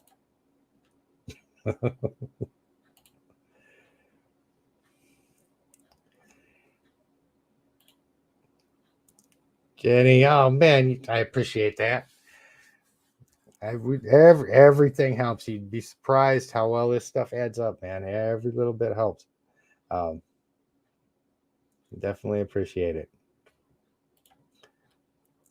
And Erica is on board as well. Hi, Tim. Just want to say thank you for being a wonderful way you explain and wonderful way you explain and educate. I appreciate that. I've been told it's different, and from what I see the other people doing, I think it's different. So um, I really that kind of weighs on me too. I think about this and I see some of the messages that I get from people that are really impacted by just seeing some of the basic stuff, working with the animals and all that.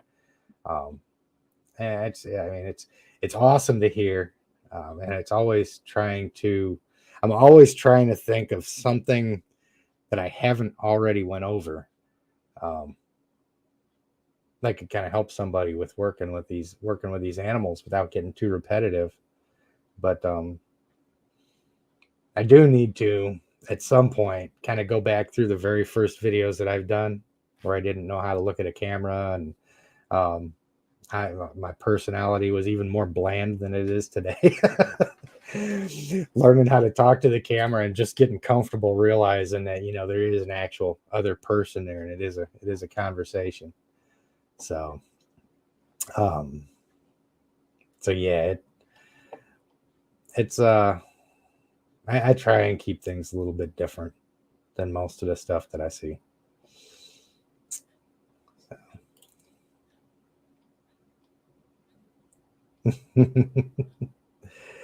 Yeah, reading glasses are blah. I hated them. And I can't wear regular glasses either, because if I take my contacts out and put glasses on, there's something about that just really messes up my depth perception. I think it's just because I've worn contacts for so long. One thing you really can't do in the military is you really can't run any kind of a covert operation at night with two big mirrors on your face. So, so you've got to uh, contacts are kind of a must. Either that or you got to go work in the office. Let's see. Often until 30 is considered middle age. Yeah, I think human beings really kind of got the short end of the stick when it came to evolution. We really get screwed in a lot of ways, because if it wasn't for our cities and stuff, we're one of the most helpless species on the planet.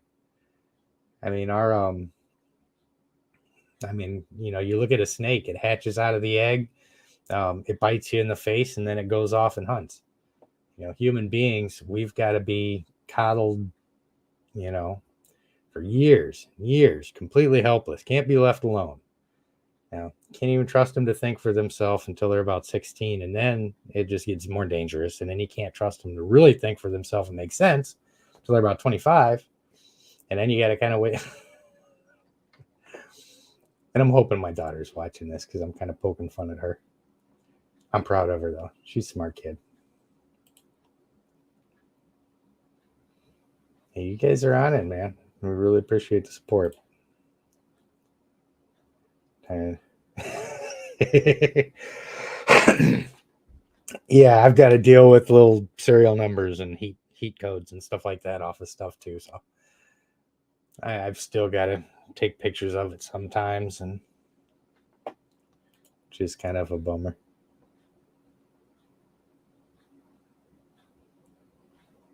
Yeah, I hope it is. That's the whole plan. That's the whole plan. I really want to be able to help people get over a lot of their unreasonable fears of these animals, because whether a person is feels like they're rationally justified in being afraid of a ball python, which some folks in this chat probably felt that way at one point about them, but I can tell you without a shadow of a doubt, any fear of a ball python is irrational, because there's no reason to be afraid of them. Some people may be afraid of them, but it's an irrational fear. It's perfectly safe. Even if they want to kill you, they still can't kill you. So, absolutely love birds. I would really love to have a parrot, but we would have to put a parrot in the middle of the room and maybe get rid of a couch or something at this point. So, I think I missed the first part of that conversation. But you guys have been keeping us. Yeah, I got a really kind of funky background. I was, lived in a martial arts school, and then I went from there. Had to get my GED in order to get into the National Guard, which was the only one that was accepting GED, so I couldn't go directly active duty. So, and because of the situation that I was in when I was 19, it was a 2-day process getting my GED at the Adult Education Center. So I got a ride to there, did the first day, walked around, jumped up on top of the building, hid up there, slept that night, came back down, did the second day, and then hitched a ride back home. And then went through basic training and all that for the National Guard. And then when I came back from basic, because you're kind of a civilian still when you're doing it, you do the 1 weekend a month. Then I applied to the Border Patrol and the state prison at the same time. Got pretty much hired on to both of them at the same time, and I decided to go to work at the prison. So I did that for a couple years, got out, did my 3 years in the Guard, got out, and after 3 years out, went back active duty, and that was when my 7-year active duty trip started. When I started doing all that high speed stuff, and got out of military, took a federal security appointment out in Phoenix, which was an interesting story. Worked for the Department of Energy briefly out there before they declined my unescorted nuclear access because I had not lived in the same place for a year straight. That's being a transient or somebody that moves around a lot is a security threat. So the security director, after I was acing the academy, I was already there at the academy for 45 days, I think I was. And we went in and he says, look, dude, he's like, I can't control what access control does. He says, my advice to you is go out, work at McDonald's for a year, come back, I'll put you back in, we're good to go. And I was like, well, you guys can kiss my ass. And I came back out east. Did that, did some fugitive recovery stuff for a while, and it's a long story. Some of it's more interesting than others, but done a lot of stuff. That's kind of why I'm really digging doing a reptile stuff now. I really like it because I get to stay in one place, and it's just such a better community of people. So, oh, that sounds painful. That's true. Old man strength, it's a thing, but that's the whole thing about old man strength is up here we still think we can do something, and then when the body might do it, we might still make it do it. But like I'm pretty certain that if anything ever happened from this point forward and I end up having to get into a fight or something, I would probably end up hurting myself just as bad as I ended up hurting anybody else. I don't want nothing to do with that anymore. No, I think when I do the Zoom call, it's going to be for Patreon and channel members on YouTube, because a lot of people will do the Patreon only, the Zoom calls. But people have got their different preferences of how they want to support. If people want to support by being a channel member on the YouTube channel, that's awesome. If people want to support by being on the Patreon page, that's cool too. But I think both of those folks, whichever way they decide to go, should all have access to the inside stuff that we do like that. So yeah, it's I do plan on having anything that we do open is going to be open to a Patreon and channel members. So here I go. Okay. So I am going to. Okay, I hope Jordan's still on here because I've got to go get little Mazikeen out because I don't know if he's seen her in a while.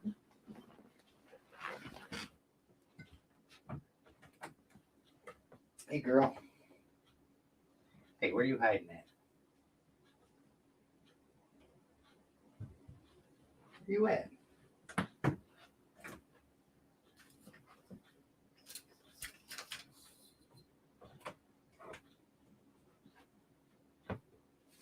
Where you at, though, girl?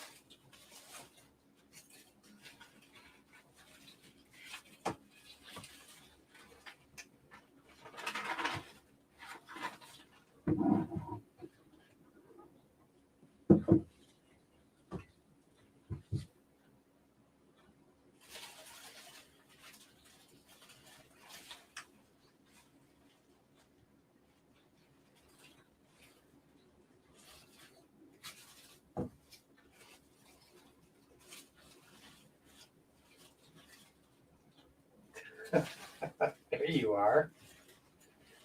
What are you doing, you little ninja?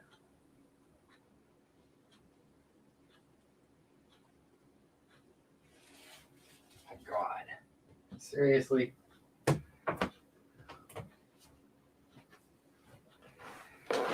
Okay, so somebody decided she was gonna hide from me.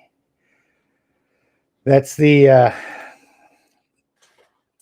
bad part of having all that stuff in there for her. You can see how tiny she is. And she is just about the same color as a bunch of the stuff that's in the enclosure. So I was starting to feel really stupid. I was like, okay. Well, I just told everybody I was going to get the snake out of the enclosure. I can't come back and say, well, I couldn't find her. But I couldn't find her. I had to move a bunch of stuff around to see her. But for those of you guys that haven't seen this girl yet, this is Jordan from Heartland Reptiles out here. This is from his first clutch. So female platinum. Kalatoa Jampea female. She's one is 50% mainland, 34% Kalatoa, 17% Jampea. And there's a bunch of decimal places in there, but I am perfectly okay with not committing those to memory. So it's just like, don't ask me to go more than 2 decimal places on pi because I never took the time to remember any of that stuff. But this girl, for any of you guys, yeah, I know, Jeremy, she's so tiny, man. It's the smallest snake that I've worked with in a while. But the cool thing about this animal is we'll talk a lot about hatchlings being bitey and nippy and what we got to do to socialize them and stuff like that. Now, I don't know what I don't know what Jordan did to this girl before I got her. But when she arrived here, I got her out of the box and got her out of the bag. She sat in my hand for about 5 minutes, just kind of figuring out what was going on. And immediately went into this right here. Those really long tongue flicks, just checking stuff out, wanting to see what's going on. Not the least bit afraid. She's never once tried to run from me. There's a couple times where I've opened up the enclosure and she'll actually come out on my hand by herself. So something to look for when you guys are getting snakes from somebody is one, just like Jeremy did with her. We wasn't in a big hurry after she hatched to get her out here. You want to make sure that they've got a good deal of meals down them first. So they're good and stabilized on an eating schedule. I think she had 12 or 13 meals before Jordan shipped her out, and had a few sheds as well. So he established her really well. And let's see. You just put down here. Yeah. Yeah. And Jordan is completely on point.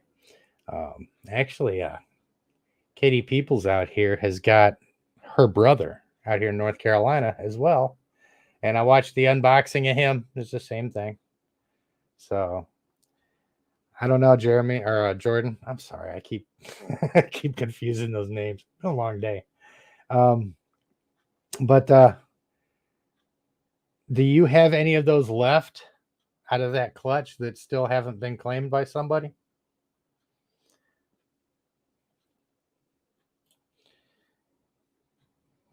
See, look at this.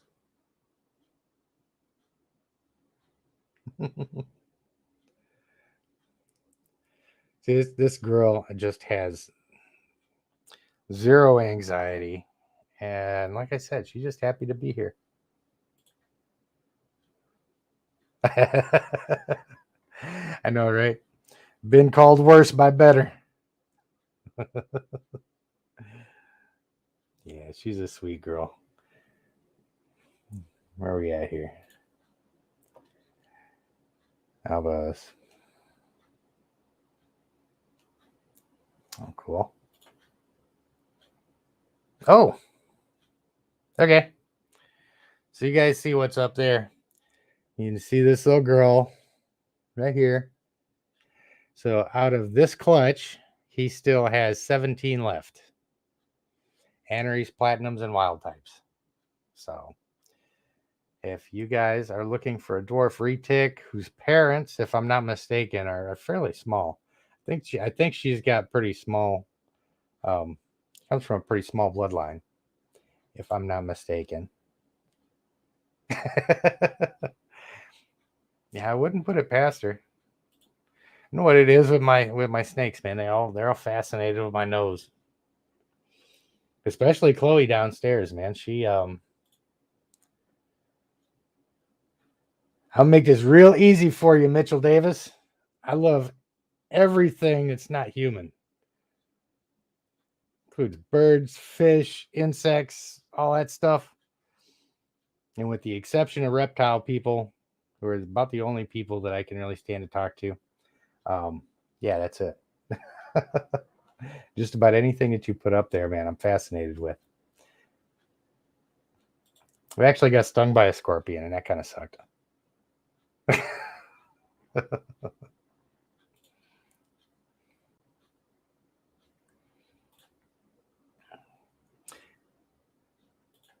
Yeah, he's still got, yeah, I've got her. She's eating small mice right now. So I'm going to go ahead and transition her over to rats. But when she first got here, I gave her, I think I offered her the second day that she was here. We talk about, giving them a week to settle in and get used to their environment and stuff like that. But that is if they're standoffish at all. But I mean, she's been so comfortable since day one, since she got here, that the second day that she was here, Jordan said that, it was about time for her to eat anyway. So I just offered and she took it right away. First meal, she was really timid about, took it really slow. And then I recorded, I don't know where else I think I put it on Facebook. Yeah, I mean, the next one, she did the hungry hippo thing out of the hide and just tackled it. So, and that's the way she's been ever since. She's really cool about going in and picking her up and stuff like that. But you better not smell like a mouse, because she is mighty hunter. And she knows her ancestry is apex predators. So she's pretty confident about that. Hey, snakes are burrowers.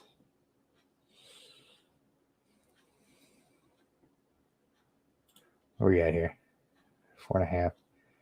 Yeah, see, I mean, these lengths right here are really good for dwarf retics. Even if this animal right here was to max out at like 12 feet, 12 feet is still reasonable for a retic. If they're staying 8 to 10 feet, then that's real easy to manage for a retic. Because I mean, retics are lean, so you're not going to have a whole lot of weight out of them anyway. As opposed to something like a berm that's got a little bit more weight on it, or a boa that's I think pound for pound stronger than retics and get a little bit heavier. And I'm gonna put her back and see if I can get Bob to bite me. I mean, I'm sure he's probably gonna not like the microphone there, but we'll see how he does. Like I said, since I hadn't had him out in a couple days. Oh, sweetie, I'm sorry I disturbed you. Here, go back. Go on back in there. That's good, girl.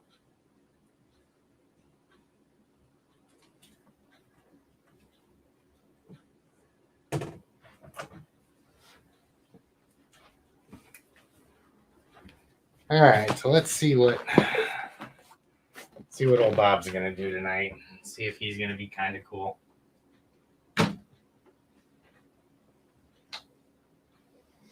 Oh, how about this?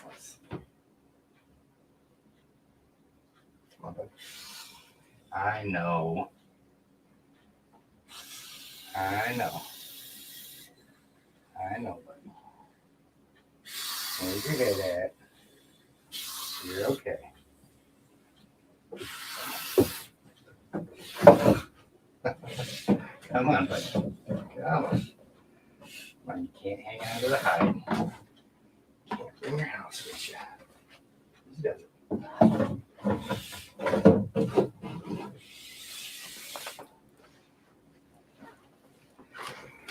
Now, granted, I don't blame him for being a little huffy because he was minding his own business in his hide, nice and toasty warm, and I had to come in there and mess all that stuff up, take him out. So he's a little angry. I don't blame him. I'd feel the same way. So we're just going to let him cool out for a minute. Keep him away from the microphone and my face. Sydney, Australia. That would be such a cool place to hang out. You guys have got the best animals out there. I really think, though, if I ever went to Australia, one of two things would happen to me. I'd either get eaten by a crocodile or I'd get disemboweled by a kangaroo. So, some things I'm just not smart enough to stay away from. Let's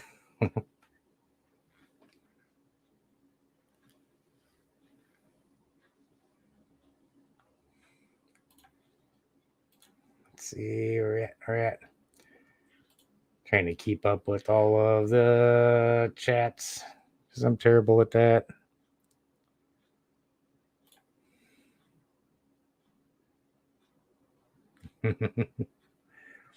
Yeah, man, I kind of keep an eye on that on the channel. When I first started the channel, I mean, there was a while there where most of my views were in India because I think when you first start a YouTube channel, I just start throwing stuff up against the wall worldwide and just see what happens. Once I started to solidify and start being able to track demographics, of course, it was predominantly male, but over time, I've seen that we get a bigger and bigger female contingent as I think there's a lot more ladies that are really getting into reptiles anymore. This right here, the last one that I had out was a dwarf reticulated python, and this cheerful little fella right here is a Sri Lankan python. And yeah, it's okay, bud. You're doing good. I pick him up a little bit. The only bad thing about the way this is set up on this monitor is it doesn't tilt for me. But you want to go say hi to the camera? You're not going to bite the camera, are you? And go over there. Check everybody out. Show them that pretty little head of yours. No, camera, not me. I know what you look like. I know you're a pretty boy. They don't. Put your head up there. There you go. There's Bob. You see how grumpy he was when I pulled him out, and he's doing so good now. Yep. There he goes. And that's kind of par for the course for him. He was a little grumpier tonight than he has been the other times that I've pulled him out. But like I said, I think that's got a lot to do with the fact that he was in his hide, warm and sleeping, and I just went in there and snatched him up, and he probably wants to smack me in the face for it. But I don't blame him because I would want to do the same thing. So it's like being in the Army and being woke up at 3 o'clock in the morning for fire guard. It's your turn. So, yep. Space is such a killer, man. It really is. I mean, I don't have a lot of animals, but I mean, even the ones that I do have now, I want to put bigger enclosures down there for. My mainlands need bigger enclosures. I compensate with taking them out and working with them and stuff like that. But I mean, I want to have an enclosure for both of my mainlands down there that are the same ones that Garrett has Karma in now. That it's like 12 by 4 by 6 or 7 or something. Literally want to have two of those set up for both of the main ones. But till I get more space, which it's coming.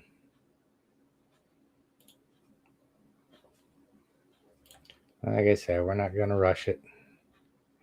Any tips on socializing baby retics? She's never struck, but tries to run away when you pull her out. Once she's out, she's fine. My 16-foot male tries to run away from me still when I go to take him out. My female, not so much. She comes up to the door and I can take her out and stuff like that. My male wants to be left alone more often than not. So I'll go in there a lot of times. And keep in mind, this is a 10-year-old snake that's 16 feet long. He's a male. He's actually the biggest male I've seen in a mainland retic. You don't typically see them that big. But, I mean, this is an animal I've had for years. I go in, open the door. He'll cock back and look at me like he wants to punch me in the face. And I'll tap him down, and I'll put my hands on him, and he'll start running across the enclosure. And I think he does it as a gag, just because he knows it wears me out, because I'll start pulling him out like I'm trying to climb a rope, like my ass is on fire. And he fights and fights, and then as soon as he's out, he's cool. And he just kind of looks at me like, yep, you're going to work for it every single time, monkey. So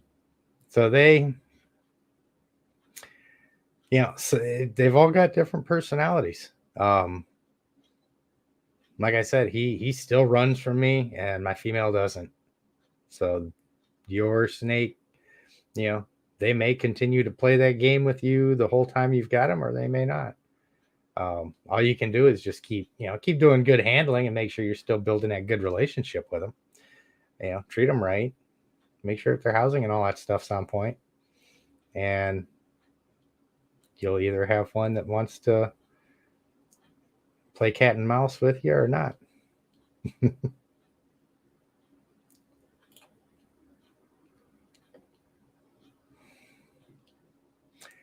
5 feet. Just over 5 feet, and hearing a 12-foot snake is reasonable makes you apprehensive. They are. 12-foot retics aren't bad. And even if you're 5 feet tall, 12-foot retic isn't too hard to manage. So, oh yeah. Like I said, he didn't want anything to do with me, and I think he's still just kind of going back to sleep here. So I don't know if you can see him or not, but he's just kind of curled up just like he would be under his hide.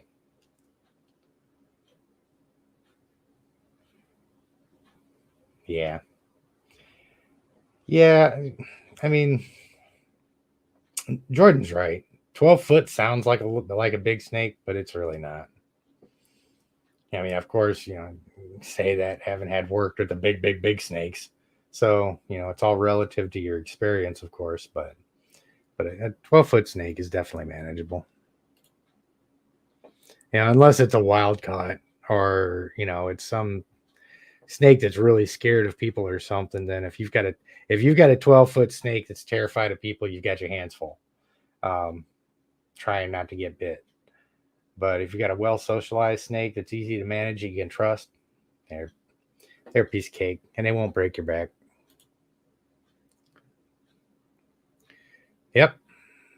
Yeah, Jeremy hit the nail on the head. That's all you can do is just keep having positive experiences and stay consistent. I wonder how many comments I'm missing here.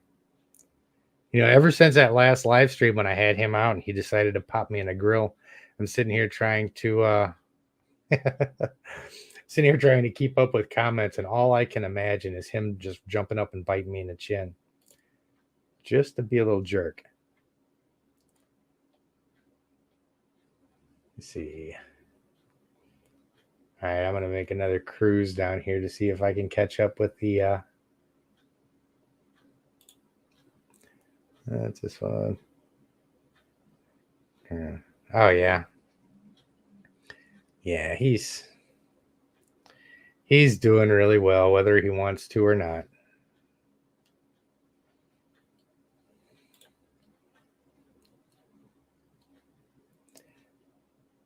Well, a dwarf is going to be 50% mainland. So that's going to depend. It's going to be a lot more touch and go. It's going to depend on, exactly the size of the parents, what kind of genetics kind of filters through. Oh, relax. This ain't got nothing to do with you. I'm talking to the people. As soon as my hand went up in the air, he got all tense. But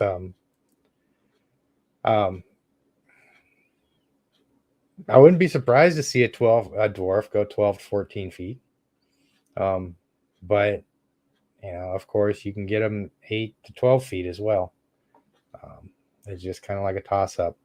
You'll hear dwarf and super dwarf and stuff like that. I mean, all that is those are locality retics. They call them mainland retics because they are on the actual continent, and the locality retics live on much smaller islands, much less food. They grow a lot smaller, but they're still reticulated pythons. They can still breed. They're still the same species. So you do have to be careful with who you get the animals from. You're going to pay a lot more for a super dwarf than you are a mainland, and some people know that, and some people may try selling $200 $100 mainland snake for a couple grand, calling it a super dwarf, and then you're just SOL. So you got to make sure that whoever you're working with, when you get those, you at least have somebody that you trust, that knows them, that trusts them. You at least got to have, be able to play the 6 degrees to Kevin Bacon game with whoever you're buying them snakes from. I'm gonna let him up here, and we're gonna see what happens. He better friggin' be nice. Bite my neck, then I'm not letting you back up here for a while. I mean, you got the best seat in the house, buddy. He's so gonna bite the hell out of my head. I can see it now. Nobody moved too fast. Oh, as far as Bob, I think he's going to be kind of thick, but I'm not really expecting him to get, from everything that I've heard, maybe 7 feet ish, something like that. Really don't expect him to get very, very large. Just like the dwarf thing with the retics. He was actually considered a locality Indian rock python, much the same way. So, for all intensive purposes, he's like a dwarf rock python. So, hopefully, he doesn't get too big. But we'll see. He is a really colorful standard. He's really strong, too. That's why I'm really working so hard on getting his demeanor acceptable, because if he keeps this same, I might want to bite you, I might not want to bite you, and he's 6-7 feet long, he'll put a hurting on you. Oh yeah, I don't even want to talk about rearranging furniture for my animals.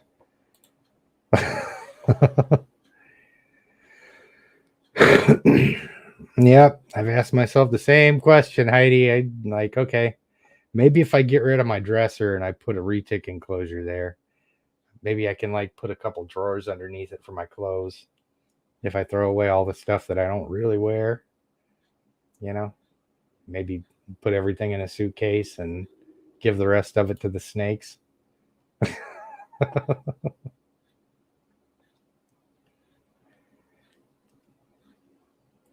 You better not do it. You better be nice. We've been through this. I do not taste like rat. Be a good boy. And as soon as I startle him, he's going to pop me. So, Hey, how's it going? I don't know if you just got in or I've been missing comments, but hope you're having a good Saturday.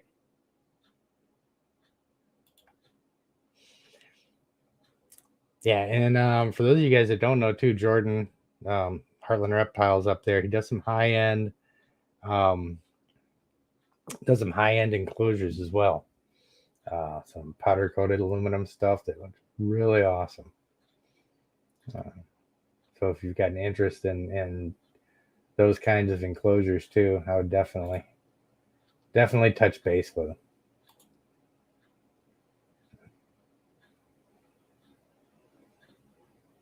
Yep, that's the plan. We hope they stay between 8 and 12. Everything that I've seen about Garrett's and who's up there, I mean, he's got some older snakes out there that are sticking with that size for the dwarf and super dwarf. So yeah, and like he was saying, there's still a lot of people really kind of skeptical that they actually will stay that size, and people will just start power feeding them and making them big and then screwing up the lineages or whatever. But you okay? You're not running on me. Come on, crazy. Come on. Here you go. Back down.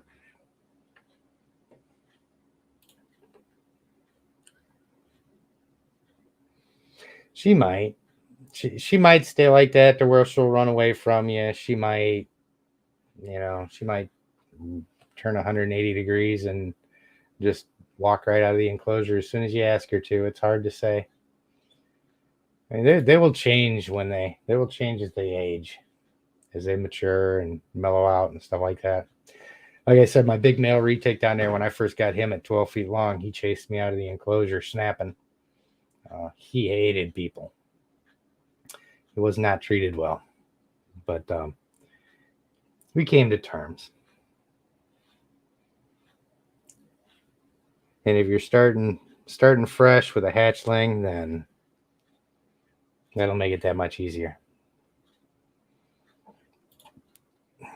Yeah, keep an eye on this little snake's head.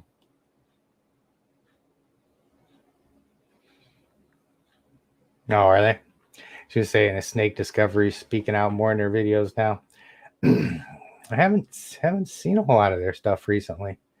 Um, that is a huge freaking success story, though, man. Emily and Ed have done just the most amazing job with their business, with everything that they've done out there. I remember watching the videos of her in her kitchen, um, teaching about those snakes, and for them to go from that to the facility that they've got now and the work that they do is just so impressive.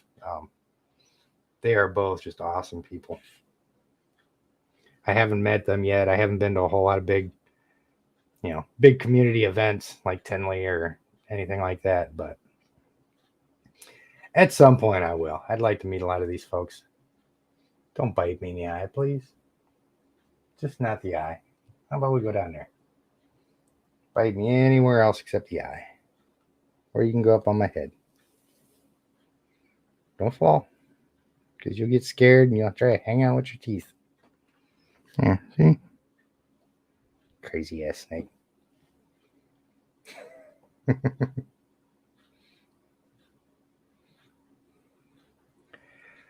So this is Bob. This is how he is now. As long as he doesn't poo in my ear, this will be an okay experience. Let's just get you over here.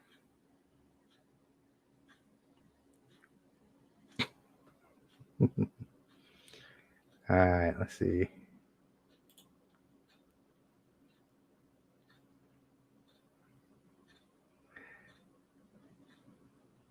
Yeah, my both of mine. Jeremy was saying that his will buck him.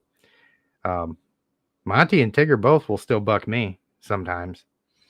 Um, Monty doesn't do it as violently as Tigger does, but there's times when I'll go in there and I'll hook him and I'll get my hand on him, man, and he just, oh, stop. See, I used to wave my hand just a little bit. Bob's demeanor all just changed. And he's starting to breathe heavy again as he's wrapped around my head. So come on. Let's get down a little bit.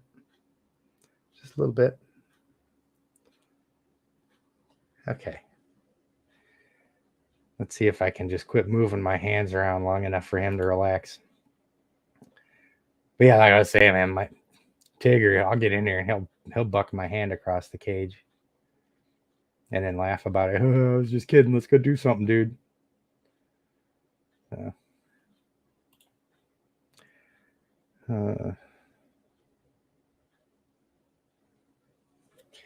Yeah, you got see that's one of the things you got to be careful of. We talk about, snake discovery. We was talking about this with some other things, with some of the bigger names, not speaking out against certain things.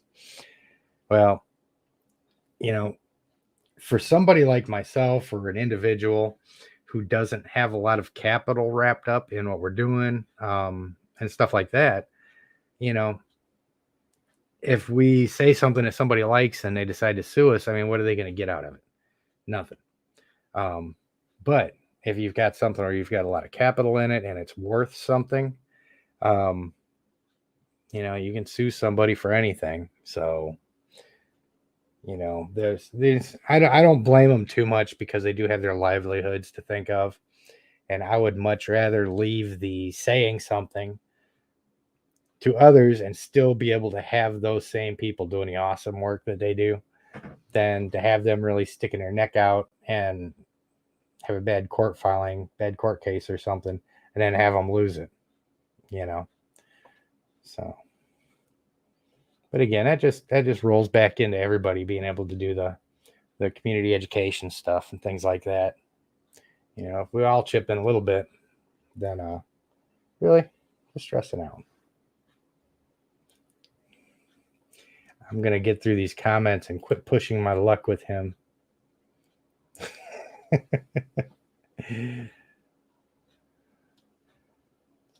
Started surfing the glass today. Yep.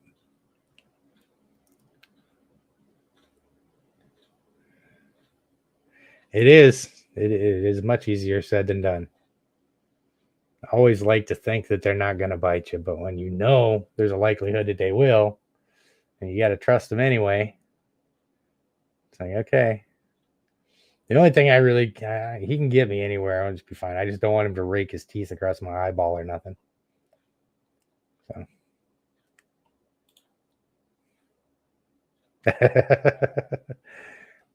Yeah, I kind of was too, if I'm being honest. Yeah. Yeah, he has a very bulky head. He's a strong snake. I mean, it's his bite's not too terrible because he's not that big, but proportionally, he has got the musculature on his head is really something else. He has got a strong set of jaws on him.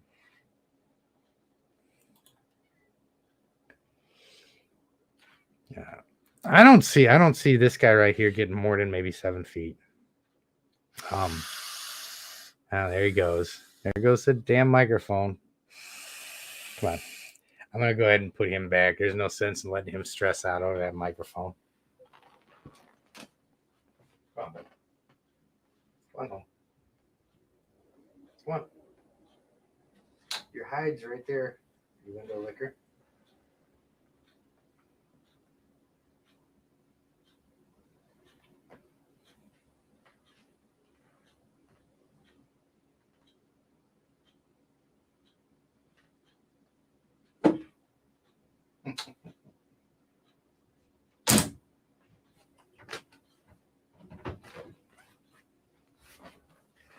He did pretty good. I don't know what happened to him. Somebody abused him with a microphone at some point because he doesn't want anything at all to do with that microphone.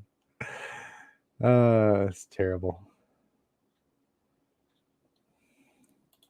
Yeah, retakes are something else. Yeah, Bob does really good. Like I said, he's just not. He's spirited, man. He's definitely spirited.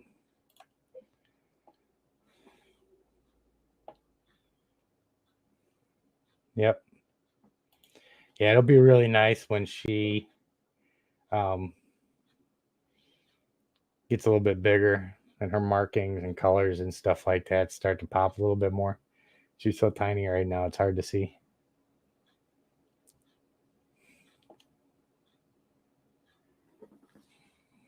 Yeah, I will at some point. It's just got to get myself to the point where I can travel more. I've got so much responsibility here. I can't leave for a week at a time because I really don't have anybody that can be around for the animals that I trust. Um, or that live close enough to where it wouldn't be a really big inconvenience for them to come out here every day and feed the mammals and the dog and all that other stuff. So like I said, man, it's a work in progress. Over the course of the next year or so, um things will continue to grow, continue looking for a place. I've got my eye out every day. One of these days I'll find a place that looks suitable, that'll work, and it'll get there.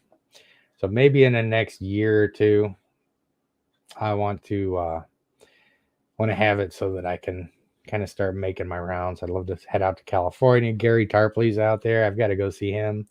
I really want to go see the folks out in Texas. And I'd love to go out to Wes's place and hang out with his big retics. Be a lot of fun. A lot of places. I need to get up to Mike's monitors too. He spent about a year straight saying, "When are you going to come up here, dude?" I'm like, well, when I can. So he's really awesome too. He's got a lot of really cool enclosures that he does. Yeah, it's really rewarding to be able to get him out and interact with him now without him just being terrified. Hey, thank you, Erica. Appreciate it. The rescue retic is doing great. I still think she might be a little bit dehydrated. I'd like to see her. Yeah, she's got so much little issues on her scales and stuff like that with the missing scales, and it looks like whatever that burn was or something. And she's starting to partially shed right now. It's really patchy. So I'm just gonna keep soaking her. I think she's still a little bit dehydrated. But she's getting there. It doesn't happen overnight. Sometimes it takes time to get them, but her personality and her demeanor and everything is great. She's doing really good. Every time I take her out, all she does is just explore, and she is just doing awesome.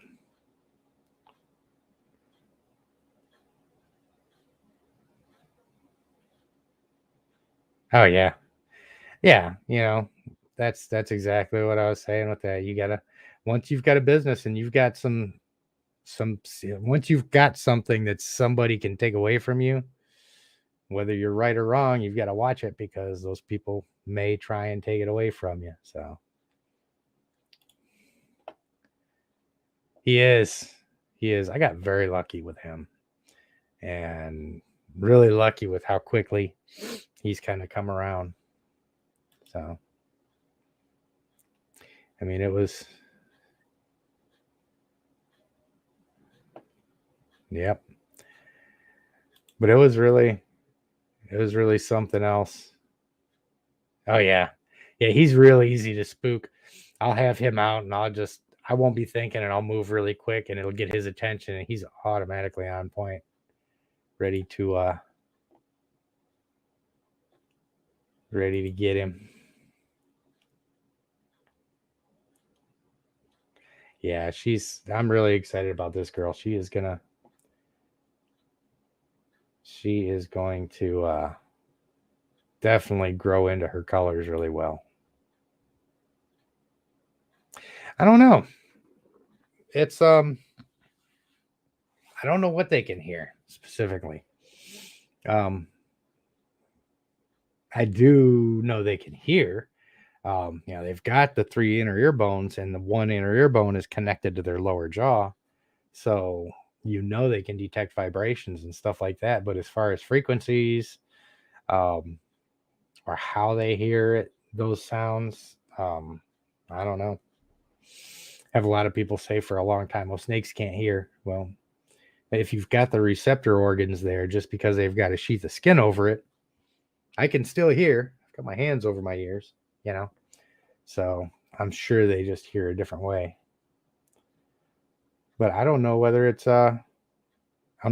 worse than us or better than us, because what we hear because of those 3 little bones alone. What they hear, it's those working in conjunction with that fusion with that longer bone. So the whole dynamic of how they detect vibrations and stuff is going to be different than ours.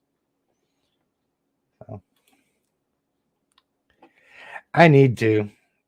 And I mean, I've told Kevin on more than one occasion that he has saved me from many a hospital visit, because everything that I learned about working with big snakes, I learned from watching him and then putting all of that into practice. And if you ever want to know anything about handling a reptile, the best place in the world to start is Kevin McCurley. Watch how he does it, follow his philosophy, practice it. You're good. That's why just about everything that I put out on here is pretty much what he says regurgitated. The only difference is that I'm not just regurgitating what he said. I mean, everything that I learned from him, I've put into practice in thousands of interactions. So I am 100% confident that everything that he says works. Nothing works 100% of the time. All the time, you still get bit and stuff like that. But yeah, he's the freaking master, man. He's the guru. And it was really cool too.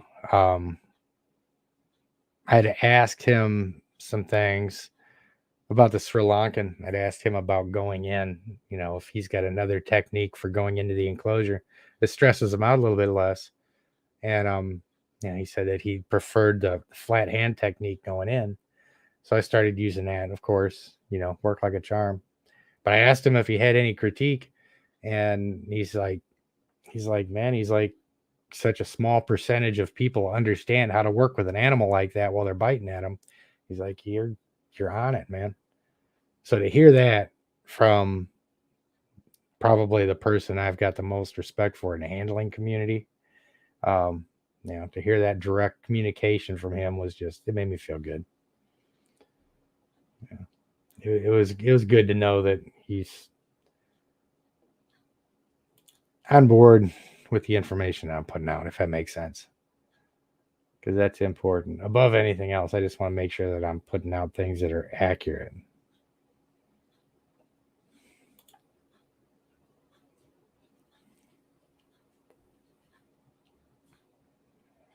Yeah, I would really love to come and hang out with you guys. Plus, the countryside, from what I've seen out there, is amazing. So it'll happen at some point. It'll definitely happen.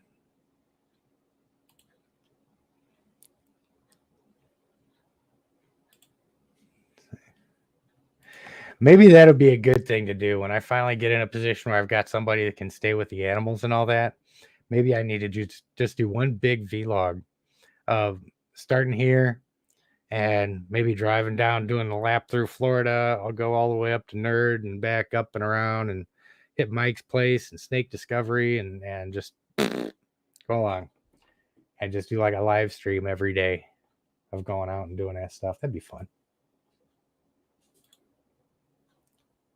Maybe I'll have to start drawing up the plan for that and see what it would take to accomplish it.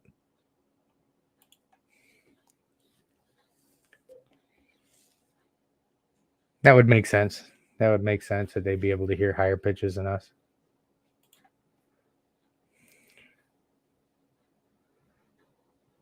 Yep. And it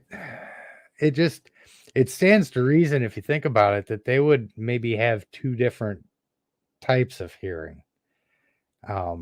Maybe something similar to ours, it's just muffled because they don't have the external ear, and then something that may not necessarily be hearing, but just more like ground vibrations and stuff that they would pick up on their jaws as they're coming across the ground. I don't know.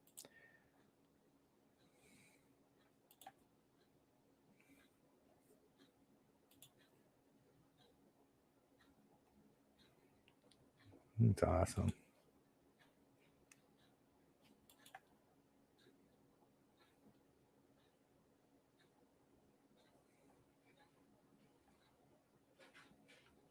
Oh yeah, Eric. Jordan's as good as they come, man. He's a good dude.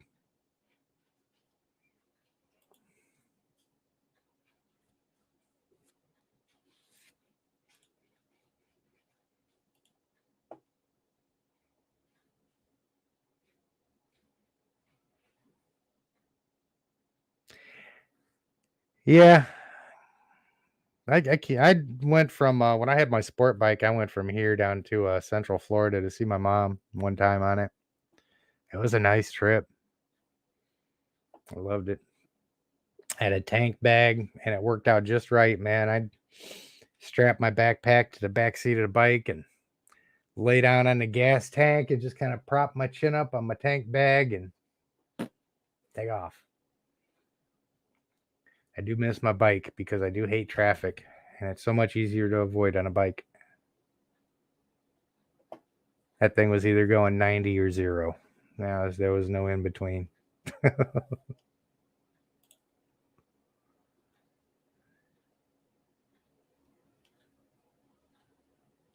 Be awesome. Yeah, it'd be really cool to finally start making rounds at some point. I've got to do it soon too. I went over, and when I was doing construction project management, I went to this older lady's house, and I don't remember what it was we was doing. But she was all hunched over.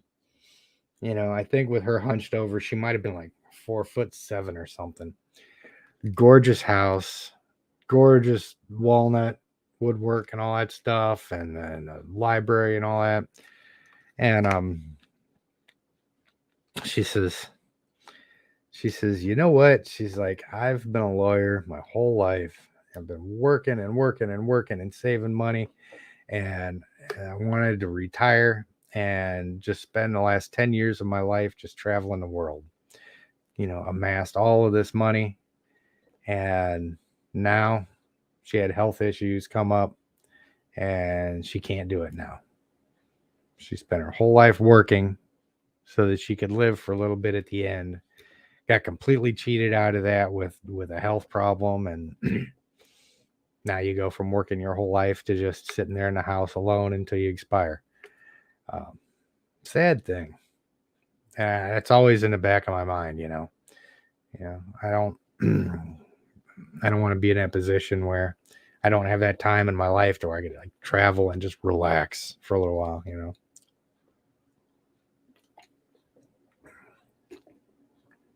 Good night, Heidi. I don't know if you're gone already, but if you're not, good night. So I've got to jump off here pretty soon too. It's again, we started at 11 and you get or at 8, and you guys kept me bumping my gums for almost 3 hours. I don't know how you do it. And I started with nothing at all to say except, hey, we're going to be doing some stuff at the museum. So it's actually really nice, though. It's nice to know that, you know, we get enough interest and participation, interaction and stuff to where, you know, even if I don't know what I'm going to talk about, I can come on and you guys can help guide the conversation and stuff. It really helps. I like it. We got a pretty good group of folks that stop in here, and you guys are awesome. Let's see.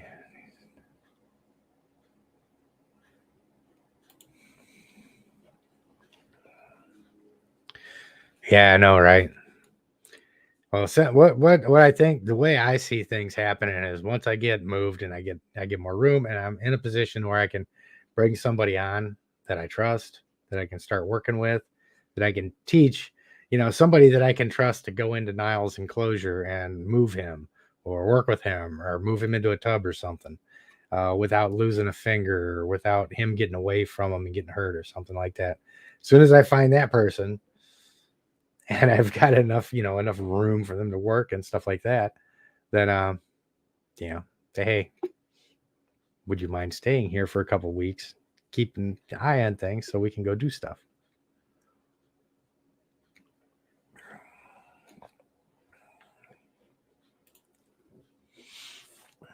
Oh, nice.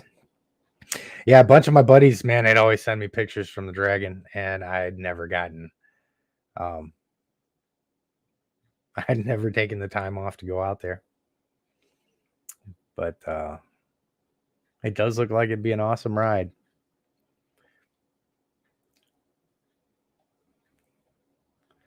If you do ever decide to come out here and ride the Dragon, though, let me know, and I will make a point of at least getting out there and getting a room so we can all hang out a bit.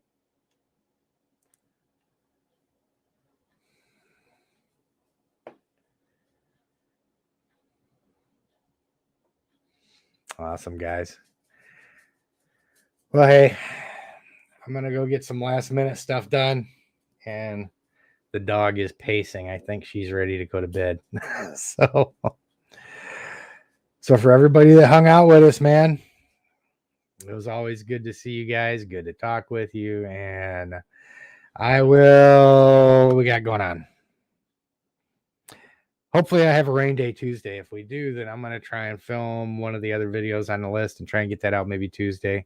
But again, like I said, I'm going to try and get one video out a week, maybe a short, and then do the Saturday live streams, and then we'll just do everything else as it happens.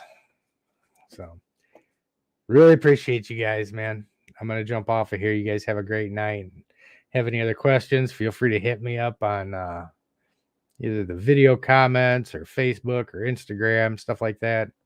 I'm always around. So you guys have a good night. We'll talk to you all soon.